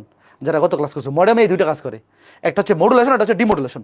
মডুলেশন মানে হচ্ছে ডিজিটাল টু অ্যানালগ, এটাকে বলে ডিএসি, মানে ডিজিটাল টু অ্যানালগ কনভার্ট করে।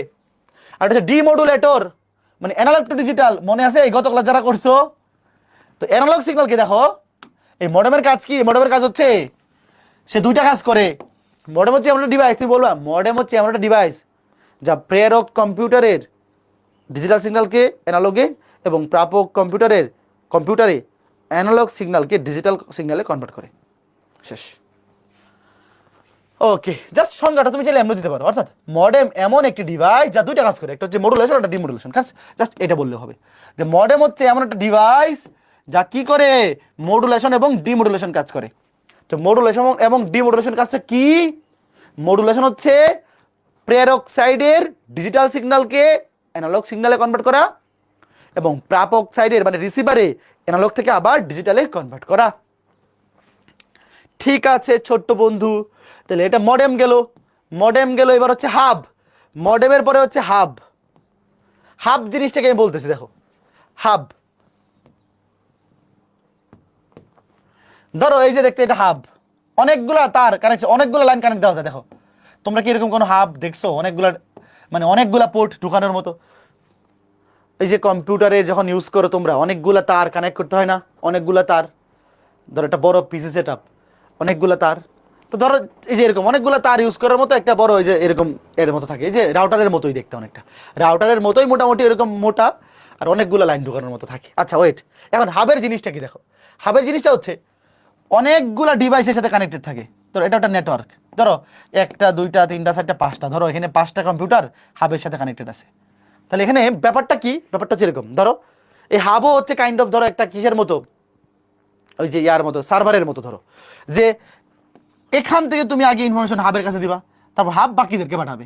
আচ্ছা আমরা আগে একটু রিডিং পড়ি, তারপর বোঝাচ্ছি। দেখো হাব মূলত অনেকগুলো কম্পিউটার বা একটি সার্ভার এবং অন্যান্য কম্পিউটারের মধ্যে সংযোগ স্থাপনে ব্যবহৃত হয়। মানে অনেকগুলো কম্পিউটারের মধ্যে কি কানেকশন বিল্ড আপ। ভাই আমরা এখানে যতগুলো ডিভাইস বলতেছি সবাই কি করে? কম্পিউটারের মধ্যে কানেকশন বিল্ড আপ করে নেটওয়ার্ক তৈরিতে ব্যবহৃত হয়। বুঝছো? আচ্ছা, এটি এমন একটি ডিভাইস যার সাথে যুক্ত সকল ডিভাইসের ডেটা ব্রডকাস্টিং করে, অর্থাৎ কোনো ডিভাইস বা কম্পিউটার থেকে প্রেরিত তথ্য সবগুলো ডিভাইসের নিকট পাঠায় দেয়। এবার ঠান্ডা মাথায় চিন্তা করো, এই হাব হচ্ছে একটা কিসের মতো? তুমি চিন্তা করতে পারো যে সার্ভারের মতো, যার সাথে কি অনেকগুলা ডিভাইস কানেক্টেড থাকে। তো এই হাবের মাধ্যমে অনেকগুলা ডিভাইস বা অনেকগুলা কম্পিউটার কি হয়? পরস্পরের সাথে কানেক্টেড থাকে। ধরো এই 5টা কম্পিউটার এই হাবের মাধ্যমে কি পরস্পরের সাথে কি করতে পারবে? রিসোর্স শেয়ার করতে পারবে। তবে এখানে একটা অসুবিধা আছে। এই হাবের এমন একটা বৈশিষ্ট্য আছে যেটা আসলে অসুবিধাটা কি? মানে এটা সুবিধাও চিন্তা করতে পারো, অসুবিধাও চিন্তা করতে পারো। ধরো এই কম্পিউটার যদি হাবের কাছে কোনো ডেটা পাঠায় বা ইনফরমেশন পাঠায়, হাব বাকি সবাইকে সেটা পাঠায় দিবে, ব্রডকাস্টিং করবে। এই যে ব্রডকাস্টিং, এই ব্রডকাস্টিং মানে সে সবাইকে পাঠায় দিবে, সে কোনো কি করবে না, বাস বিচার করবে না, ফিল্টারিং করবে না, সবাইকে পাঠায় দিবে। এটা হচ্ছে হাব। ভালো মতো বুঝছো? তাহলে হাবের মাধ্যমে অনেকগুলা ডিভাইস পরস্পরের সাথে যুক্ত থাকতে পারে। যে কোনো একটা ডিভাইস যদি হাবকে কোনো তথ্য পাঠায়, হাব কি করবে, এই হাবের সাথে কানেক্টেড যতগুলা ডিভাইস আছে, বাকি যতগুলা ডিভাইস আছে সবগুলোতে সে পাঠায় দিবে। বুঝছো? এটাকে বলে ব্রডকাস্টিং। তো এটার সুবিধা অসুবিধা দুইটাই আছে। সুবিধা কি, ধরো তোমার যদি ব্যাপারটা এরকম হয় যে তোমার নিড হচ্ছে এইটা, যে সবাইকে পাঠাইতে হবে, ধরো তোমার একটা ইনফরমেশন তুমি চাও এটা সবাই দেখুক, তো তুমি হাব ইউজ করবা। ধরো আমি ইউটিউবে যে ফ্রি ক্লাস নেই, আমি কি চাইবো না এটা সবাই দেখুক, যত বেশি ভিউ হোক তত বেশি ভালো, সবাই দেখুক যেহেতু ফ্রিতে দিচ্ছি। তো ওইটার জন্য ধরো একদম হাব হচ্ছে পারফেক্ট জিনিস। যে তুমি হাবকে দিবা, ধরো হাব হচ্ছে ইউটিউব তুমি হাবকে ক্লাস আপলোড দিচ্ছ আর বলেছো ভাই সবাইকে এটা দেখাও, কাউকে বাস বিচার করো না, সবাইকে দেখতে দেও, এটা হচ্ছে হাব। আচ্ছা এইবার আসো হাবের ক্ষেত্রে অসুবিধা কি। হাবের ক্ষেত্রে অসুবিধা হচ্ছে সবাই দেখে যাবে। ধরো এই যে আমাদের FRB ব্যাচ, তো এটা ক্ষেত্রে সিস্টেমটা কি হওয়া উচিত, যারা কোর্সটা পারচেস করছে তারা শুধু দেখতে পারবে, বাকিরা দেখতে পারবে না। তো সেক্ষেত্রে তো হাব ইউজ করা যাবে না। মানে আমি জাস্ট উদাহরণের জন্য বলতেছি। এবার দেখো হাবের সুবিধা অসুবিধা, জাস্ট রিডিং করবা, সুবিধা অসুবিধা জাস্ট রিডিং পড়লেই বুঝবা, হাব দুই প্রকার, সক্রিয় নিষ্ক্রিয়। সক্রিয় হাব কি, আচ্ছা এটা রিডিং বলে দিই, দেখো আসতে পারে পরীক্ষায়। সক্রিয় হাব কি আর নিষ্ক্রিয় হাব কি। সক্রিয় হাব হচ্ছে এটা প্রাপ্ত সংকেতের মান বিবর্ধন করতে পারে, অ্যামপ্লিফাই করতে পারে। ধরো একটা ডিভাইস হাবের কাছে কি পাঠাইলো, সিগন্যাল পাঠাইলো, হাব সেই সিগন্যালটাকে আরো অ্যামপ্লিফাই করতে পারে, আরো বড় মানে বর্ধিত করতে পারে। এটা তো ভালো, সেইটাকে বর্ধিত করতে পারতেছে। সংকেত যদি দুর্বল হয়, ধরো একটা কম্পিউটার হাবের কাছে যে ইনফরমেশনটা পাঠাইলো সেটা দুর্বল, তো সে সেটাকে কি করবে, ঘষা মাজা করে সুন্দর বানাবে, বিবর্ধিত করবে, অ্যামপ্লিফাই করবে, তারপরে বাকিদেরকে পাঠাবে। তো সে আরো এক্সট্রা কাজ করতেছে, ভালো কাজ করতেছে, সক্রিয়, সে নিজে আরো জিনিসটাকে আরো উন্নতি করতেছে। আর নিষ্ক্রিয় হচ্ছে সেটা সে করে না, এটা কি করতে পারে না, কোনো বিবর্তন করতে পারে না, জাস্ট আদান প্রদান করতে পারে। একটা কম্পিউটার যে তথ্য পাঠাবে সে বাকিদের মধ্যে ডিস্ট্রিবিউট করে দিবে, বাট সে নিজে কোনো অ্যামপ্লিফাই বিবর্ধন কি করতে পারবে না, করতে পারবে না। তো সুবিধা অসুবিধা, দেখো সুবিধা কি, কম দামি, সহজেই কানেকশন দেওয়া যায়, ডেটা ব্রডকাস্টিং করে। দেখো ব্রডকাস্টিং মানে সে সবাইকে পাঠায় দেয়, তার সাথে কানেক্টেড সবাইকে পাঠায় দেয়। হাফ ডুপ্লেক্স মোডে চলে। হাফ ডুপ্লেক্স কেন মনে আছে, একই সাথে একাধিকজনকে পাঠানো যায় না। হাফ ডুপ্লেক্স মনে আছে, ধরো সে একবার পাঠাবে আরেকবার রিসিভ করবে, একই সাথে করতে পারবে না। একটা ডিভাইসের সাথে হাবের কানেকশনটা হচ্ছে এরকম, হাব যখন ডাটা পাঠাবে তখন রিসিভ করতে পারবে না, যখন রিসিভ করবে তখন পাঠাইতে পারবে না। এইটা দ্রুত গতি ডেটা ট্রান্সমিশন হতে পারে। অসুবিধা দেখো, ডেটা ফিল্টারিং করা সম্ভব না, সবাইকে পাঠায় দেয়, কোনো ফিল্টারিং নাই, তুলনামূলক কম নিরাপদ।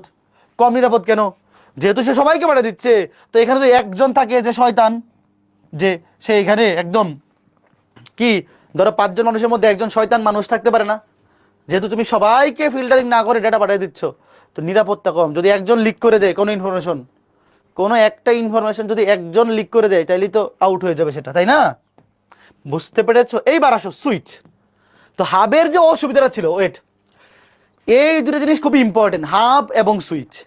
হাবের ব্যাপারটা হচ্ছে, হাবে যতগুলা কম্পিউটার কানেক্টেড থাকে, যে কোনো একটা তথ্য সে সবাইকে পাঠায় দেয়, ফিল্টারিং করে না, নিরাপত্তা নাই, তবে ইউজ করা সহজ, দাম কম, গতি স্পিড ভালো, এগুলো হচ্ছে তার সুবিধা অসুবিধা। তারপর হাব দুই ধরনের হতে পারে, সক্রিয় হাব, নিষ্ক্রিয় হাব। সক্রিয় হচ্ছে যখন একটা তথ্য তার কাছে আসবে, সেইটাকে আরও সে কী করে, অ্যামপ্লিফাই করে, বিবর্ধিত করে। সিগন্যালটা যদি দুর্বল হয় সেটাকে সে কী করে, সক্রিয় করে, মানে শক্তিশালী করে। আর নিষ্ক্রিয় হাব এটা করে না। এখন সুইচ, দেখো সুইচ হচ্ছে একদম হাবের মতোই, সব কিছু সেম। হাব এবং সুইচ মোটামুটি একই টাইপের জিনিস, খালি পার্থক্য হচ্ছে সুইচ হচ্ছে ডেটা ফিল্টারিং করে। হাব একটা ইনফরমেশন আসলে সবাইকে পাঠায় দেয়, আর সুইচ কি করে, যাকে পাঠানো দরকার শুধু তাকে পাঠায়। ধরো তুমি বলে দিলা, ওয়েট, ধরো সুইচের সুবিধাটা হচ্ছে, ধরো তুমি এই যে একটা কম্পিউটার, তুমি হাবের কাছে একটা ডাটা দিলা, সে কি করবে, বাকি 4 জনকে পাঠাই দিবে। আর সুইচের ক্ষেত্রে সুবিধাটা হচ্ছে, ধরো তুমি সুইচকে একটা ডাটা দিলা, দিয়ে বললে একে পাঠাও, সে একেই পাঠাবে, তুমি বললে এরে পাঠাও, এরেই পাঠাবে। তো সুইচ কি করতে পারে? ডাটা ফিল্টারিং করতে পারে। দেখো এই যে, তাহলে হাবের চাইতে সুইচ কি বেশি নিরাপত্তা দিবে? দেখো এই যে, হাব এবং সুইচের কাজ একই, এই দুটার কাজ সেম। তবে সুইচের দ্বারা সংযুক্ত নেটওয়ার্কে চাইলেই কোনো তথ্য এক বা একাধিক নির্দিষ্ট মানুষকে পাঠানো সম্ভব। ওই নেটওয়ার্কে সংযুক্ত বাকিরা সে তথ্যের নিয়ন্ত্রণ পাবে না। বুঝছো? হাব এবং সুইচ দুইটার কাজ একই। হাব যেটা করতে পারে না, ফিল্টারিং, নিরাপত্তা দেওয়া, সেটা সুইচ করতে পারে। সুইচ তোমার নির্দিষ্ট ডিভাইসকে পাঠাইতে পারে এবং বাকিদেরকে দিবে না। তো যেহেতু সে নির্দিষ্ট ডিভাইসকে পাঠাইতে পারে, তাই সে ফিল্টারিং করতে পারে, সে নিরাপত্তা দিতে পারে, বাকিরা দেখতে পারবে না। এই নিরাপত্তা সুইচ দিতে পারে। তো মোটামুটি এটা হচ্ছে একদম মেজর ইস্যু। তো সুইচের সুবিধা অসুবিধা বৈশিষ্ট্য দেখো। এখানে ট্রাফিক কম হয়। ট্রাফিক কম কেন? কারণ হাবের ক্ষেত্রে সে সবাইকে পাঠায়, একসাথে সবাইকে পাঠায় দেয়, ট্রাফিক কম হয়, সরি ওখানে বেশি হয়। বাট সুইচে এসে যেহেতু ধরো একটা সুইচের মধ্যে কানেক্টেড ডিভাইস হচ্ছে 10টা কম্পিউটার। তো একটা কম্পিউটার যে তথ্য দিবে, সে তো তার বাকি 9টাকে পাঠানো লাগতেছে না। যে স্পেসিফিকটাকে পাঠানো দরকার সে শুধু সেটাকে পাঠাচ্ছে। বুঝতেছো? তো এখানে কি হয়? ট্রাফিক কম হয়, হাবের তুলনায় বেশি নিরাপদ। হ্যাঁ নিরাপদ, এটাও ফুল ডুপ্লেক্স। দেখো এটা একদম ফুল ডুপ্লেক্স, একই সাথে করা যায়, রিসিভ করা এবং সেন্ড করা দুইটাই। ডেটার সংঘর্ষ হয় না। দেখো এই যে ট্রাফিক যেহেতু কম, তাহলে সংঘর্ষ বা কলিশন কম হয়। ইউনিকাস্ট, মাল্টিকাস্ট, ব্রডকাস্টিং সব করা যায়। সংযুক্ত ডিভাইসের ম্যাক অ্যাড্রেস ব্যবহার করে রাউটিং করে, ডাটা ফিল্টারিং এবং অ্যাম্প্লিফিকেশন করে। দেখো এই সুইচও কিন্তু অ্যাম্প্লিফাই করে, একটি সুইচ দিয়ে একটি লেন তৈরি করা যায়। অসুবিধা কি? অসুবিধা হচ্ছে এই যে গতকাল যেটা বলছিলাম ভাই, তোমার জিনিস যদি ভালো হয় দাম বেশি হবেই, হাবের তুলনায় দাম বেশি, কনফিগারেশন জটিল হবেই। হাবে তোমার কোনো কিছু করা লাগতেছে না, কোনো ফিল্টারিং করা লাগতেছে না, কিচ্ছু না। তো ওখানে তো কনফিগারেশন খুবই সহজ, খালি কানেকশন দিলেই হইলো। আর এখানে ফিল্টারিং এর ব্যাপার আছে, যে তুমি বলে দিচ্ছ আমি শুধু চাই এই ডাটাটা ওই কম্পিউটারকে পাঠাও, তাহলে তার অবশ্যই এখানে একটা বুদ্ধি খাটাইতে হবে যে বাকিদেরকে দিব না শুধু ওকে দিব। তাহলে এখানে অবশ্যই কনফিগারেশন একটা ব্যাপার আছে যেটা একটু জটিল হবে। তাহলে যেহেতু এই জিনিসটা ভালো, তার প্রথমত দাম বেশি, এবং যে মানুষটা ভালো সে যদি ভালো কাজ করতে চায় তার বুদ্ধি একটু জটিল হইতে হবে। যদি বুদ্ধি কম থাকে তাহলে তো সে সবাই বোকার মতো দিয়ে দিবে একদম। ঠিক আছে, ওকে। এরপর রাউটার ছিল না এমন কেউ আসো যা ট্রেডিং পড়বা? রাউটারের সুবিধা অসুবিধা। এরপরে রিপিটার হচ্ছে বিবর্ধন করে। এই যে একটু আগে যে দেখলাম না, সক্রিয় অ্যাম্প্লিফাই করা। রিপিটার হচ্ছে কি করে? অ্যাম্প্লিফাই করে। ধরো তুমি অনেক দূরে একটা সিগন্যাল পাঠাবা, ধরো 100 কিলোমিটার দূরে। তো ধরো সিগন্যালটা 1 কিলোমিটার পর পর দুর্বল হয়ে যায়। তো 1 কিলোমিটার পর পর যদি সিগন্যালটা দুর্বল হয়ে যায়, সেটাকে আবার কি করতে হবে? সক্রিয় করতে হবে না? বিবর্ধন করতে হবে না? সিগন্যালটাকে এই দুর্বল সিগন্যালটাকে আবার কি শক্তিশালী করতে হবে? বিবর্ধন করতে হবে। এটাকে বলে কি? অ্যাম্প্লিফাইং। এই অ্যাম্প্লিফাইং কাজটা যে করে সেটাকে বলে বিবর্ধন, মানে কি বলে? রিপিটার। রিপিটার কি করে? এই রিপিটার কি করে? সিগন্যালকে বিবর্ধন করে। ওকে, তাহলে এখন আমরা চলে আসি নেটওয়ার্ক টপোলজি, আমাদের লাস্ট টপিক। এরপর আরেকটা টপিক আছে ক্লাউড কম্পিউটিং। ওটা জাস্ট খুবই বেসিক, যা সংজ্ঞা এবং বৈশিষ্ট্য, যা সংজ্ঞা বৈশিষ্ট্য বা সুবিধা অসুবিধা এগুলো আসবে দেখাবো। এবার এই নেটওয়ার্ক টপোলজি, এটা পরীক্ষা আসবেই। এখান থেকে একটা গ আর গ আসবেই ভাইয়া। এই দ্বিতীয় অধ্যায় থেকে 2টা সৃজনশীল আসার ভালো সম্ভাবনা আছে। কেন আছে? কারণ একটা সৃজনশীল শুধুমাত্র টপোলজি থেকেই আসে, গ আর ঘ। একটা সৃজনশীল মানে গ আর ঘ আর কি। ক আর খ তো যে কোনো জায়গা থেকে আসতে পারে। তো একটা সৃজনশীল শুধুমাত্র গ এবং ঘ, জাস্ট এই টপিক থেকে আসতে পারে। তো এই অধ্যায়ে আরো কতগুলা টপিক আছে না? তো জাস্ট এই টপিক থেকে যদি একটা সৃজনশীল আসে, বাকি টপিকগুলো থেকে একটা সৃজনশীল হইতে পারে। তো এই জন্যে এই অধ্যায় থেকে একটা সৃজনশীল তো মাস 2টাও চলে আসতে পারে। তো এই জন্য কেউ বাদ দিয়ে যায় না। আর এই অধ্যায় যদি ভালো মতো পড়ো, হ্যাঁ 10-এ 10 পাওয়া টাফ। এই অধ্যায়ের সৃজনশীল আসা করে 10-এ 10 পাওয়া টাফ, বাট 10-এ 9 পাওয়া সহজ। 10-এ 9 দিবে তোমাকে, 1 2 3 3 এইভাবে 10-এ 9 অবশ্যই দিবে। ঠিক আছে, আচ্ছা এবার দেখো রিডিং পড়ি। একটি নেটওয়ার্কের ডিভাইস বা কম্পোনেন্ট যেমন হাব, কেবল, পিসি পরস্পরের সাথে বিভিন্ন উপায়ে সংযুক্ত থাকতে পারে। নেটওয়ার্কের অন্তর্গত কম্পোনেন্টগুলো নিজেদের মধ্যে যেভাবে যুক্ত থাকে তাকে কি বলা হয়? Network topology. এটা নেটওয়ার্কে যুক্ত যে কম্পোনেন্ট, এখানে মেইন কম্পোনেন্ট কি? কম্পিউটার। একটা নেটওয়ার্কের অন্তর্গত, ধরো তুমি যেভাবে চিন্তা করো, একটা নেটওয়ার্কের অন্তর্গত যতগুলো কম্পিউটার আছে, হ্যাঁ একটা নেটওয়ার্কে আরও ডিভাইস থাকবে। ওই যে একটু আগে দেখলাম হাব, সুইচ, এনআইসি, এরকম আরও অনেক কিছু থাকতে পারে, রাউটার। বাট আপাতত আমরা মানে একটা নেটওয়ার্কের মেইন জিনিস কি, মেইন ডিভাইস কোনটা, কম্পিউটার। তো একটা নেটওয়ার্কের যতগুলো কম্পিউটার আছে, এই কম্পিউটারগুলো নিজেদের মধ্যে কিভাবে কানেক্টেড, অনেক ধরনের কানেকশন হতে পারে। তো কিভাবে কানেক্টেড, এইটাকেই বলে নেটওয়ার্ক টপোলজি। তো এই কানেকশনগুলো কীভাবে আছে এটার উপর ডিপেন্ড করে অনেক ধরনের টপোলজি হতে পারে, আমরা সেটাই দেখবো। দেখো এই যে সুন্দর সংখ্যা, নেটওয়ার্কের যে কম্পোনেন্ট, কম্পিউটার না বলে কম্পোনেন্ট বললাম, তাহলে সব কিছু কভার হয়ে গেল। তুমি যদি শুধু কম্পিউটার বলো, তার মানে তুমি হাব, কেবল, বাকিদেরকে বাদ দিয়ে দিচ্ছ। হাব লাগবে, সুইচ লাগতে পারে, কেবল লাগতে পারে, সব কিছু লাগতে পারে একটা নেটওয়ার্কে, তাই না? সবাই তো কম্পোনেন্ট। তো তুমি জাস্ট আমরা বললা এটা নেটওয়ার্কের কম্পোনেন্টগুলোর যে বিন্যাস, বিন্যাস মানে পরস্পরের সাথে কিভাবে যুক্ত আছে, সেটাই হচ্ছে নেটওয়ার্ক টপোলজি। তো মেইন কম্পোনেন্ট কোনটা? মেইন কম্পোনেন্ট হচ্ছে কি, কম্পিউটার। কারণ এখানে একটা নেটওয়ার্কের মেন উদ্দেশ্য কি? মেন উদ্দেশ্য তো এটা না যে দুটো কম্পিউটারের মধ্যে একটা তার লাগানো, মেন উদ্দেশ্য এটা না যে একটা সুইচ ইউজ করে, না। মেইন উদ্দেশ্য হচ্ছে দুটো কম্পিউটারের মধ্যে আদান প্রদান ডেটা, তাই তো? তাহলে দেখো 6 ধরনের টপোলজি আমরা পড়বো, এবং এটা খুবই 6 ধরনের টপোলজি 6 স্টার আসবেই পরীক্ষায়, আসবেই। দেখো বাস টপোলজি, খেয়াল করো, bus topology, ring topology, star topology, tree topology, mesh topology এবং হাইব্রিড টপোলজি। হাইব্রিড টপোলজি দেখো এই যে 6টা topology, bus, ring, star, tree, mesh, hybrid, এই 6টা টপোলজি সম্পর্কে আমরা শিখবো। শুরুতে ভালো মতো খেয়াল করে দেখো ভাইয়া, একদম মনোযোগ, সবাই একদম মনোযোগ সহকারে। আমি তোমাকে সবগুলো চিত্র মাথার মধ্যে ঢুকাই দিব, যাতে পরীক্ষা হলে তুমি বানায় বানায় লিখে ফেলতে পারো, ভালো মতো বুঝছো। বাস, চিন্তা করো তো বাস কেমন হয়, বাস কেমন হয় জিনিস এরকম না। ওয়েট ওয়েট, তুমি লেখো না, দেখো ওয়েট, তুমি লেখো না। ধরো এটা একটা রাস্তা, ওয়েট, ধরো এটা রাস্তা, এই রাস্তার মধ্যে দিয়ে ধরো বাস যাইতেছে, চিন্তা করো এই রাস্তার মধ্যে দিয়ে ধরো বাস যাইতেছে, হ্যাঁ। ধরো তুমি আসো এইখানে, তুমি এই যে মেইন রাস্তা, ধরো তোমার বাসা এখানে, তুমি এখানে এসে কি বাসে উঠতেছো, এখানে তোমার বাসা, এখানে এসে বাসে উঠতেছো, এখানে এসে বাসে উঠতেছো, বাসে উঠতেছো, মানে কি বাস কি একটা মেইন রোড দিয়ে যায় না, একটা মেইন রোড দিয়ে যায়। তুমি কি করো, মেইন রোডে এসে বাসে উঠো। তুমি কি কখনো এরকম এক্সপেক্ট করো যে বাস আমার বাসার সামনে থেকে এসে আমার নিয়ে যাবে? ভাই এটা তো স্কুল বাস না, তুমি একটা মেইন বাস চিন্তা করো। বাসে ওঠার জন্য তুমি কি করো, বাস স্টপে যাও, মেইন রোডে যাও, গিয়ে বাসে উঠো, তাই তো? তাহলে বাস কিন্তু সে মেইন রোডেই চলে, মেইন রোডে চলে, সে কিন্তু তোমার বাসার সামনে সামনে এসে চলে না, সে মেইন রোডে চলে। তো জিনিস এরকম। ওয়েট, ধরো এই যে রয়েছে একটা তার, মেইন তার, মেইন যে তারটা, এটার সাথে ধরো এটা হচ্ছে মেইন তার, বাস, ধরো যে বাস যেরকম একটা লাইনে মেইন রোডে চলে, এটা হচ্ছে এই যে টপোলজি, যে মেইন কানেকশন, মেইন লাইনটা এটা। তো ধরো এই লাইনের সাথে এখান থেকে একটা ধরো কম্পিউটার কানেক্ট করা, এখান থেকে একটা তার নিয়ে একটা কম্পিউটার, এখান থেকে একটা কম্পিউটার নিতে পারবে। ধরো ধরো এই যে কম্পিউটারগুলো, ধরো এগুলো হচ্ছে একটা কম্পিউটার, এই প্রত্যেকটা কম্পিউটার একটা মেইন লাইনের সাথে কানেক্টেড। তো এটাকে কি বলে, বাস টপোলজি, বুঝছো? দেখো আমি সংজ্ঞাটা পড়ি। সাধারণত বাস নেটওয়ার্কে একটি মাত্র কেবল, এই দেখো এই যেটা হচ্ছে মেইন কেবল, এই একটা মাত্র, যেটা হচ্ছে মেইন কেবল, হ্যাঁ, কোনো প্রকার ইলেকট্রনিক ডিভাইস যেমন রিপিটার বা অ্যাম্প্লিফায়ার ছাড়া ব্যবহৃত হয়, যাতে এক কম্পিউটারের সিগন্যাল আরেক কম্পিউটারে সরাসরি যেতে পারে।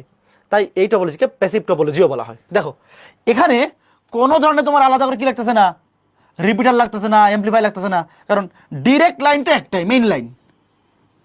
এখান থেকে তুমি আর একটা সাব লাইন, মানে একটা কানেকশন নিয়ে তুমি একটা পিসি কানেক্ট করতেছো, এরকম। তো এই যে মেইন লাইনটা, বাস টপোলজির যে মেইন রোডটা, তুমি চিন্তা করবা যে এখান থেকে বাস যাচ্ছে, এটার সাথে এই যে মেইন রোডটার সাথে অনেকগুলো ডিভাইস কানেক্ট করতেছে। তো এই মেইন রোডটাকে বলে ব্যাকবোন। এই মেইন রোড যদি নষ্ট হয়, বাস চলতে পারবে না, নেটওয়ার্ক ফল করবে। দেখো এটাকে বলা হয় কি, এই যে মেইন লাইনটাকে বলা হয় বাস টপোলজির ব্যাকবোন। বুঝতে পারতেছো? তাহলে এই যে মেইন লাইন, এটার সাথে তুমি ইচ্ছা মতো যত খুশি তত ডিভাইস কানেক্ট করে কি করতে পারবা, টপোলজি ইউজ করতে পারবা, বানাইতে পারবা। এখন ঠান্ডা মাথায় আরেকটা জিনিস বোঝো, কি বুঝবা এবার খেয়াল করে দেখো। ধরো এই কম্পিউটার এর কাছে তথ্য পাঠাতে চায়, তাহলে এই টপোলজিতে সে কেমনে পাঠাবে? সে আগে মেইন রোডে তথ্য পাঠাবে, মেইন লাইনে, তারপর এই মেইন লাইন দিয়ে তথ্য এখানে আসবে, এই যে এখানে আসবে, দেখছো? বা ধরো এই কম্পিউটারকে পাঠাইতে চায়, কেমনে পাঠাবে? সে আগে এটা পাঠাবে মেইন লাইনে, তারপর সেই মেইন লাইন দিয়ে তথ্য এখানে আসবে, বুঝছো? বাস টপোলজি কে বুঝছো বলো, মাথার মধ্যে ঢুকছে কিনা বলো। বাস টপোলজি কার কার মাথায় ঢুকছে বলো? বাস টপোলজি কার কার মাথায় ঢুকছে? এখন আমরা প্রত্যেক টপোলজির বৈশিষ্ট্য পড়ার আগে আমরা একটা ছক শিখবো, যেই ছক দিয়ে আমরা সবগুলো টপোলজি একবারে পড়ে ফেলবো। পরীক্ষা আসবে এইটা, পরীক্ষা আসবে এই টপোলজিগুলোর মধ্যে পার্থক্য, বৈশিষ্ট্য, সুবিধা অসুবিধা। ওয়েট, আমরা প্রথমে কি বললাম? Bus topology. বাস টপোলজি দেখতে কিরকম, কানেকশনগুলো কিরকম হয় আমরা দেখলাম। এখন এই 6টা টপোলজির পরীক্ষা আসবে সুবিধা অসুবিধা বৈশিষ্ট্য পার্থক্য। এই সুবিধা অসুবিধা বৈশিষ্ট্য পার্থক্য সবকিছু আমি একটা ছকে তোমাকে এক্সপ্লেন করব। দেখো, ওয়েট, দেখো এই যে বাস, আমাকে বলো ওয়েট, এই বাস টপোলজিতে কোনো কেন্দ্রীয় ডিভাইস আছে বলো? কোনো কেন্দ্রীয় ডিভাইস আছে বলো? এই দেখো, এখানে কোনো কেন্দ্রীয় ডিভাইস আছে? নাই ভাই, এটা কিন্তু জাস্ট লাইন। এখানে কোনো কেন্দ্রীয় ডিভাইস নাই, মানে সার্ভার নাই। জাস্ট এ চাইলে এরে পাঠিয়ে দিচ্ছে, এ চাইলে একে তথ্য পাঠিয়ে দিচ্ছে, এ চাইলে একে পাঠিয়ে দিচ্ছে। জাস্ট এই মাঝখানের যে ব্যাকবোনটা আছে এটাই এনাফ। কোনো এক্সট্রা কি নাই, কেন্দ্রীয় ডিভাইস নাই, বাস টপোলজিতে নাই। নতুন ডিভাইস সংযোজন সহজ। সহজ কেন? তুমি চাইলেই ইচ্ছা মতো এখানে একটা লাইন টাইনা ডিভাইস কানেক্ট করে দিতে পারতেছো, এখানে একটা লাইন টেনে নতুন ডিভাইস কানেক্ট করে দিতে পারতেছো, এখানে একটা লাইন টেনে নতুন ডিভাইস নতুন কম্পিউটার যুক্ত করে দিতে পারতেছো। তো বাস টপোলজিতে যে মেইন রোড আছে, সে মেইন রোডের সাথে বা মেইন যে কেবল, সেটার সাথে তুমি ইচ্ছা মতো কম্পিউটার ডিভাইস অ্যাড করে দিতে পারতেছো। তার মানে নতুন ডিভাইস কানেক্ট করা ইজি। আচ্ছা, খরচ, খরচ সস্তা, কারণ কি নাই, কেন্দ্রীয় ডিভাইস নাই। ভাইয়া যদি কোনো কেন্দ্রীয় ডিভাইস লাগে সার্ভার কিনতে হবে, খরচ বাড়বে। যেহেতু এখানে কোনো খরচ নাই, মানে সার্ভার কিনতে হচ্ছে না, তাহলে খরচ কম। কোনো ডিভাইস নষ্ট হলে সমস্যা নাই। দেখো ভাইয়া, ধরো কোনো কারণে এই কম্পিউটারটা নষ্ট হয়ে গেছে, তাহলে কি পুরা ডিভাইস মানে পুরা নেটওয়ার্ক নষ্ট হয়ে যাবে বলো তো? ভাই বাস টপোলজিতে খেয়াল করে দেখো, ধরো এই কম্পিউটারটা নষ্ট হয়ে গেছে, এটা যদি নষ্ট হয় তাহলে কি পুরো নেটওয়ার্ক ফল করবে? না। ধরো এটা নষ্ট হয়ে গেছে, তাহলে এটা বাদ, শুধু যেটা নষ্ট হবে সেটা বাদ যাবে। সে কিন্তু ঠিকই একে তথ্য পাঠাতে পারতেছে, সে একে পাঠাতে পারতেছে, সে একে পাঠাতে পারতেছে। মানে যেটা ডিভাইসটা, ধরো যে ডিভাইসটা নষ্ট হয়ে যাবে, সে নষ্ট হইলে পুরা ইন্টারনেট মানে পুরা নেটওয়ার্ক কিন্তু ফল করতেছে না, নষ্ট হচ্ছে না, বাকিরা কিন্তু ঠিকই কাজ চালায় নিতে পারবে। তাহলে দেখো, কোনো ডিভাইস নষ্ট হলে সমস্যা নাই, মানে ওই ডিভাইসটা সরাই ফেললেই কাজ শেষ। গতি, গতি একটু কম, গতি একটু কম, গোপনীয়তা নেই। গোপনীয়তা নেই কেন? দেখো গতি কম কেন, গোপনীয়তা নেই কেন? নয়েজ প্রচুর, ট্রাবল শুট কষ্ট করে। এই চারটাকে আমি একবারে বুঝাচ্ছি, দেখো ওয়েট, এই চারটা কেন এইরকম। দেখো গতি কেন কম, গোপনীয়তা কেন নাই। দেখো ভাইয়া, ধরো এ যখন এর তথ্য পাঠাচ্ছে, এ যখন এর তথ্য পাঠাচ্ছে, তো সকল কিছুকে মেইন রোড দেওয়া হচ্ছে না?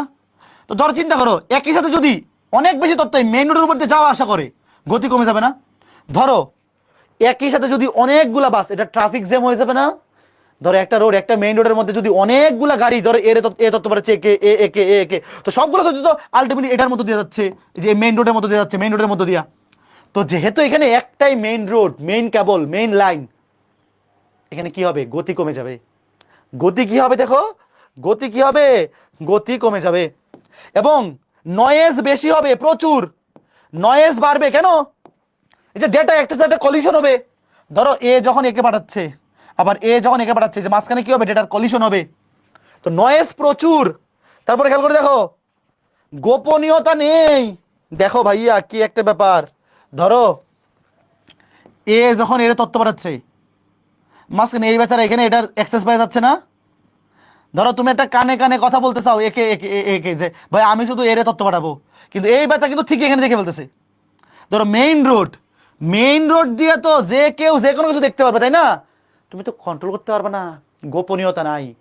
তুমি যদি ধরো এই কম্পিউটারকে তথ্য পাঠাবে, বাট যেহেতু তথ্যটা মেইন রোড দিয়ে যাবে, তো চাইলে এও কিন্তু দেখে ফেলতে পারবে, এও কিন্তু দেখে ফেলতে পারবে, বুঝতেছো? গোপনীয়তা নাই। তারপর ট্রাবল শুট কষ্টকর, ট্রাবল শুট কষ্টকর। খেয়াল করে দেখো, ধরো মাঝখানে একটা গ্যাঞ্জাম হইলো এখানে এখানে, তো তুমি কি এটা আইডেন্টিফাই করতে সহজে পারবা যে গ্যাঞ্জামটা কি? এ করছে, ধরো এর তথ্য এখান দিয়ে যাচ্ছে, এর তথ্য ওই দিক দিয়ে যাচ্ছে, এর তথ্য এই দিক দিয়ে যাচ্ছে। ধরো একটা মেইন রোড দিয়ে ধরো সারাদিন 100 মানুষ যায়, তো এখানে ধরো একটা মানুষ কি করলো? এটা ময়লা ফেললো, তো তোমার কাছে ধরো সিসিটিভি নাই, ময়লাটা কে ফেলছে তুমি কি ট্রাবল শুট মানে ধর একটা ঝামেলা হয়েছে, ঝামেলাটা কে করছে তুমি বাইর করতে পারবা? কঠিন হয়ে যাবে না? যেহেতু সবাই এই মেইন লাইনটা ইউজ করতেছে, মেইন যে ব্যাকবোনটা, মেইন যে ব্যাকবোন, মেইন লাইনটা যেহেতু সবাই ইউজ করতে পারতেছে, তো এখানে যদি কোনো সমস্যা তৈরি হয়, ট্রাবল হয়, তো সেই ট্রাবলটা তো কারেকশন করতে হবে। তো সেই ট্রাবলটা কে তৈরি করছে, কোন ডিভাইসে বলে তৈরি হয়েছে? ধরো যেই ডিভাইসের কারণে ট্রাবলটা এখানে হচ্ছে, সেই ডিভাইসটাকে রিমুভ করতে হবে। তো তুমি যদি বুঝতে না পারো যে এখানে এই ডিভাইসগুলোর মধ্যে কোন ডিভাইসটার কারণে এখানে ট্রাবল হচ্ছে, তাহলে তো তুমি তাকে ডিভাইসটাকে কেমনে রিমুভ করবা? এখন ঠান্ডা মাথায় ওয়েট চিন্তা করো, মনে মনে মুখস্থ করতে পারে। দেখো ওয়েট ভাইয়া, একটা খালি শিখো, একটা শিখে ফেললে বাকি সব সিমিলারলি বুঝে ফেলো। দেখো ভাইয়া, এবার চোখ বন্ধ করে কে কে বলতে পারে? ওয়েট, তোমরা আমাকে 100% কভার করবা। টপোলজি থেকে পরীক্ষা প্রশ্ন আসবে, একটু বুঝো একটু বুঝো একটু বুঝো। দেখো বাস টপোলজি কি? একটা মেইন রোড থাকে, বাসের যে মেইন রোডের মতো, সেই মেইন রোডের সাথে অনেকগুলো ডিভাইস তুমি কানেক্ট করে একটা টপোলজি করতে পারো, সেটা হচ্ছে বাস টপোলজি। এখানে কোনো কেন্দ্রীয় ডিভাইস নাই, জাস্ট এই যে মেইন লাইন থাকে, এটা মেইন লাইন, এটাকে আমরা বলি ব্যাকবোন। তো প্রথমত কোনো কেন্দ্রীয় ডিভাইস এখানে নাই, মানে কোনো সার্ভার এখানে নাই, কেন্দ্রীয় ডিভাইস নাই। আচ্ছা, এরপরে নতুন ডিভাইস সংযোজন সহজ, ইচ্ছা মতো কানেকশন দেওয়া যায়। তুমি মনে মনে চিন্তা করো, ইচ্ছা মতো তুমি জাস্ট ইচ্ছা মতো তুমি চাইলে একটা নতুন ডিভাইস এখানে অ্যাড করে দিতে পারতেছো, কোনো সমস্যা নেই। খরচ কম, কোনো ডিভাইস নষ্ট হলেও সমস্যা নেই, যে কোনো একটা ডিভাইস নষ্ট হলে বাকিরা কিন্তু ঠিকই একে অপরের সাথে কানেকশন রাখতে পারবে। গতি কম, যেহেতু একটাই মেইন রোড এবং এখান দিয়ে এই সকল তথ্য আসতে যাইতেছে, তো মাঝখানে কি গতি কমে যাবে। এবং গোপনীয়তা নাই, যেহেতু এটাই মেইন রোড, সকল তথ্য এই মেইন রোড দিয়ে যাচ্ছে, বাকিরাও দেখে ফেলবে। নয়েজ বেশি কেন? কারণ এই যে একই লাইন দিয়ে যাচ্ছে যাচ্ছে কলিশন হবে। ট্রাবল শুট কষ্টকর। বলো এই 8টা ভাই, এই যে টপোলজি, টপোলজিতে সুবিধা অসুবিধা বৈশিষ্ট্য পার্থক্য, এই 8টা মুখস্থ রাখতেই হবে ভাইয়া। যেহেতু নাম্বার 4, গ কিংবা গতে 4 নাম্বার, তুমি যদি 8টা লিখতে পারো 4-এ 4 দিয়ে দেবে। 8টা আগে মুখস্থ করো যে কিসের উপর আমরা বৈশিষ্ট্য সুবিধা অসুবিধা কয়টা পয়েন্ট দিব, সবগুলো ক্ষেত্রে 8টা। কেন্দ্রীয় ডিভাইস আছে নাকি নাই, নতুন ডিভাইস সংযোজন করা সহজ নাকি কঠিন, খরচ কম নাকি বেশি, কোন একটা ডিভাইস নষ্ট হলে কি হবে, গতি কম নাকি বেশি, প্রাইভেসি গোপনীয়তা কম নাকি বেশি, নিরাপত্তা কম নাকি বেশি, নয়েজ কম নাকি বেশি, ট্রাবল শুট মানে কোথাও যদি ঝামেলা হয়, কোথাও যদি গ্যাঞ্জাম হয়, ঝগড়া লাগে, তাহলে কে দোষী, এটা হচ্ছে ধরো বিচার করার মতো, কে দোষী এটা বিচার করার জন্য কোনটা সহজ কোনটা কঠিন। ওকে, ঠান্ডা মাথায়। আচ্ছা, এবার গেল, আশা করি বুঝতে পারতেছো। এইবার দেখো বাস টপোলজি শেষ, এবার বাস টপোলজির সুবিধা। ওয়েট, একটু ঠান্ডা মাথায় চিন্তা করো, তোমাকে যদি আমি এই ছকটা শিখাই ফেলতে পারি, তাহলে তোমার কি আর বাস টপোলজির সুবিধা আলাদা করে শিখতে হবে?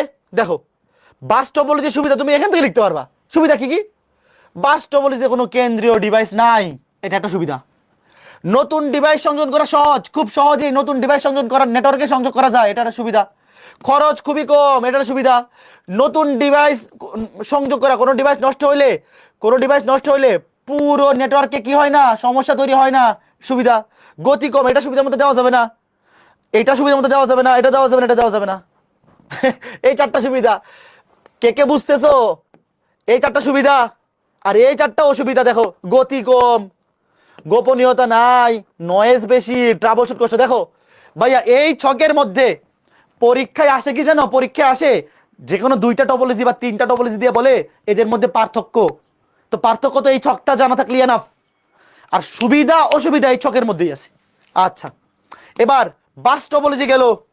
বাস টপোলজির পরে এখন আমরা পড়বো রিং টপোলজি। বাস টপোলজির পরে এখন আমরা পড়বো রিং টপোলজি। ভাই নামের মধ্যেই পরিচয়, এটা রিং এর মতো কানেক্টেড, রিং এর মতো। দেখো আচ্ছা, আগে চিত্রটা দেখো। রিং ধরো একটা কম্পিউটার, 1 2 3 4 5টা কম্পিউটার, এই 5টা কম্পিউটার ধরো এটা রিং এর মতো কানেক্টেড। এর সাথে এখানে ধরো এখানে একটা কেবল, এখানে তার, এখানে একটা তার, এরকম তার দিয়ে কানেক্টেড। ওয়েট, আগে একটু রিডিং পড়ি। এই ধরনের নেটওয়ার্কের বড় সুবিধা হলো প্রতিটি কম্পিউটার সমান অধিকার পেয়ে থাকে, সবাই সমান, এখানে সবাই সবাই সবার সাথে সমান সমান। কম্পিউটার এবং অধিক কম্পিউটারের কারণে নেটওয়ার্কের পারফরমেন্স কমে গেলে সেটি সবার জন্যই প্রযোজ্য হয়, মানে সবার জন্যই ভালো, সবার জন্যই খারাপ। রিং টপোলজি বলা হয় অ্যাক্টিভ টপোলজি, কারণ এখানে সবাই অ্যাক্টিভ, সবাই অ্যাক্টিভ। এই টপোলজিতে সবাইকে অ্যাক্টিভ থাকতে হয়। কেন অ্যাক্টিভ? ধরো এই বাটা নষ্ট হয়ে গেল বা ঘুমাই গেল, বলো এ যদি ঘুমায় যায় পুরা টপোলজি নষ্ট হয়ে যাবে না? কারণ ধরো এই কম্পিউটারে কোনো ডাটা যদি এর কাছে পাঠাইতে হয়, সে পাঠাবে আগে এর কাছে, তারপরে এর কাছে, তারপরে এর কাছে। যেহেতু সবাই এটা রিং আকারে কানেক্টেড, তো রিং এর মাঝখানে যদি একটা জিনিস নষ্ট হয়ে যায়, তাহলে পুরা রাস্তা নষ্ট হয়ে যাবে। বুঝছো? আগে তুমি চিত্রটা দেখো, চিত্রটা দেখো, সুবিধা অসুবিধা সব তোমাকে আমি বুঝাই দেবো মাথার মধ্যে। দেখো তাহলে আগে দেখো, এখানে রিং আকার এখানে এটা থাকবে। এবার আসো সুবিধা অসুবিধা। আগে বলো তো এখানে কোনো কেন্দ্রীয় ডিভাইস আছে? এই এখানে কি কোনো কেন্দ্রীয় ডিভাইস আছে? মানে কম্পিউটার গুলা ছাড়া অন্য কোনো ডিভাইস আছে মাঝখানে? আছে? এই যে 5টা কম্পিউটার বা এখানে 4টা কম্পিউটার, দেখো একটা রিং এর মতো যুক্ত, মাঝখানে কিন্তু কোনো কেন্দ্রীয় ডিভাইস নাই। আগে খেয়াল করে দেখো, মাঝখানে কোনো কেন্দ্রীয় ডিভাইস নাই। ঠিক আছে, নতুন ডিভাইস সংযোগ করা। ধরো একটা ডিভাইসে তুমি নতুন, মানে একটা নেটওয়ার্কে, ধরো এখানে নেটওয়ার্কে ডিভাইস আছে ধরো 4টা, তোমার ইচ্ছে হলো নতুন আরেকজনকে অ্যাড করবো, নতুন একটা কম্পিউটার অ্যাড করবো, 5টা হবে। তাহলে অ্যাড করা কি সহজ?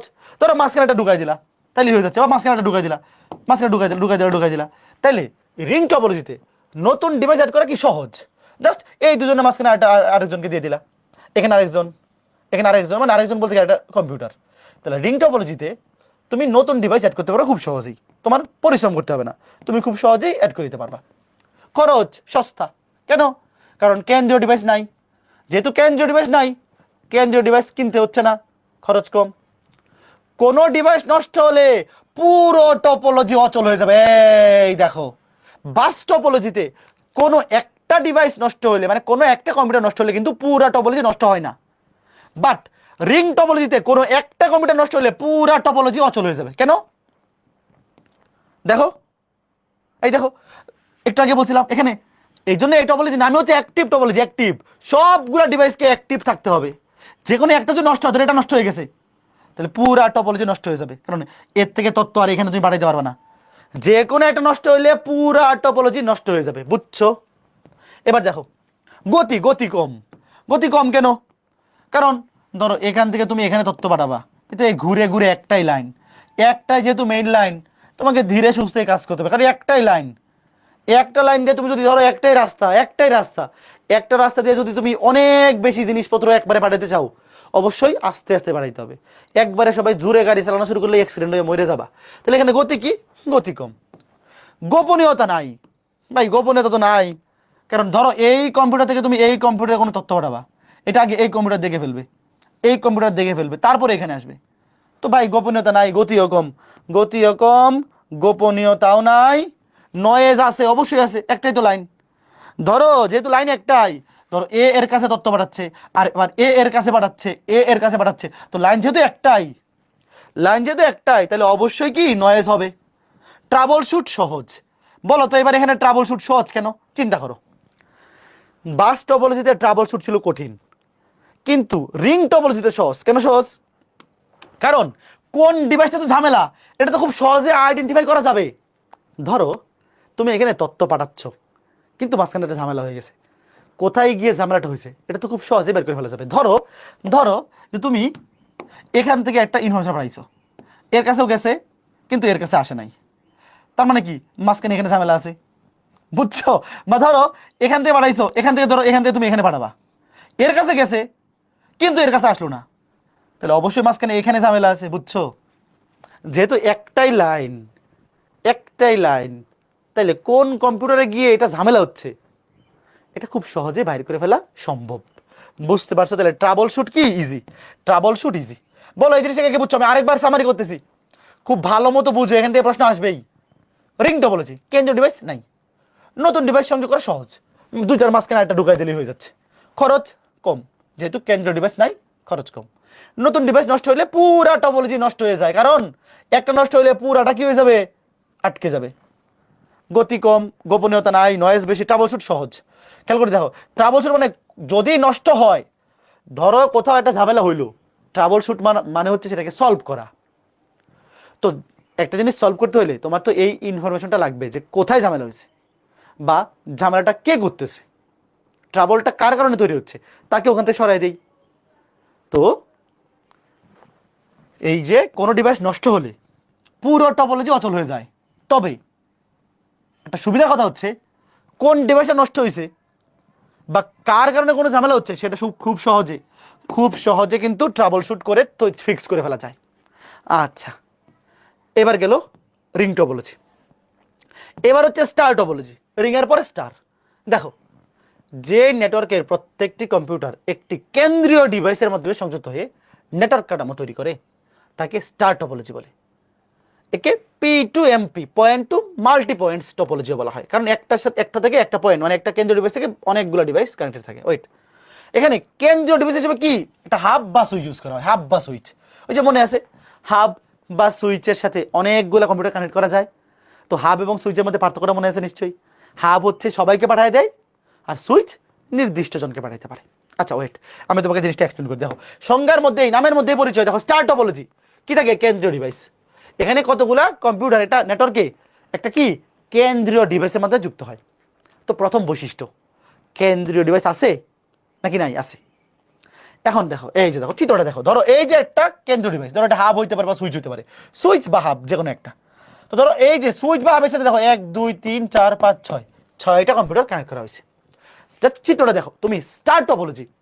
খালি এই জিনিসটা মনে রাখবা যে স্টার টপোলজিতে মাঝখানে কি থাকে, একটা কেন্দ্রীয় ডিভাইস থাকে, হাব বা সুইচ, এবং এই হাব বা সুইচের সাথে কম্পিউটারগুলো কানেক্টেড থাকে ওটুক। এবং এটাকে কি বলে, point to multi points topology, যে এই যে একটা পয়েন্টের সাথে অনেকগুলো মাল্টি পয়েন্ট, মানে অনেকগুলো পয়েন্ট যুক্ত আছে। এবার আসো ঠান্ডা মাথায়, ঠান্ডা মাথায় ভাইয়া আমাদের মেইন কাজ হচ্ছে এই ছকটা ভালো মতো শেখা। বলো, স্টার টপোলজিতে কেন্দ্রীয় ডিভাইস আছে? ইয়েস, কেন্দ্রীয় ডিভাইস আছে, হাব বা সুইচ। নতুন ডিভাইস সংযোজন সহজ। সহজ কেন? তুমি জাস্ট এই সুইচের সাথে একটা অ্যাড করে দিলেই তো হচ্ছে, এখানে একটা অ্যাড করে দিলেই হচ্ছে। তো নতুন ডিভাইস কানেক্ট দেওয়া কিন্তু সহজ। খরচ, এইবার দেখো খরচ ব্যয়বহুল। ব্যয়বহুল কেন? কারণ কেন্দ্রীয় ডিভাইস কিনতে হবে, খরচ বাড়বে। কোনো ডিভাইস নষ্ট হলে, কেন্দ্রীয় ডিভাইস ছাড়া অন্য ডিভাইস নষ্ট হলে সমস্যা নেই। দেখো ধরো এই কম্পিউটার যদি নষ্ট হয়ে যায় কোনো সমস্যা নাই, বাকিদের মধ্যে কিন্তু ঠিকই নেটওয়ার্ক কাজ করবে। এটা নষ্ট হয়ে গেলে সমস্যা নেই, বাকিদের মধ্যে কাজ করবে। কিন্তু যদি কেন্দ্রীয় ডিভাইস নষ্ট হয়ে যায় তাইলে পুরো নেটওয়ার্ক নষ্ট হয়ে যাবে, মানে হ্যাম্পার হয়ে যাবে। তার মানে কোনো ডিভাইস নষ্ট হলে, যদি একটা কম্পিউটার নষ্ট হয় কোনো সমস্যা নেই, বাট যেটা কেন্দ্রীয় ডিভাইস সেটা নষ্ট হয়ে গেলে সমস্যা। তো দেখো, কোনো ডিভাইস নষ্ট হলে কি, কেন্দ্রীয় ডিভাইস ছাড়া বাকি যে কোনো ডিভাইস নষ্ট হলে কোনো সমস্যা নেই।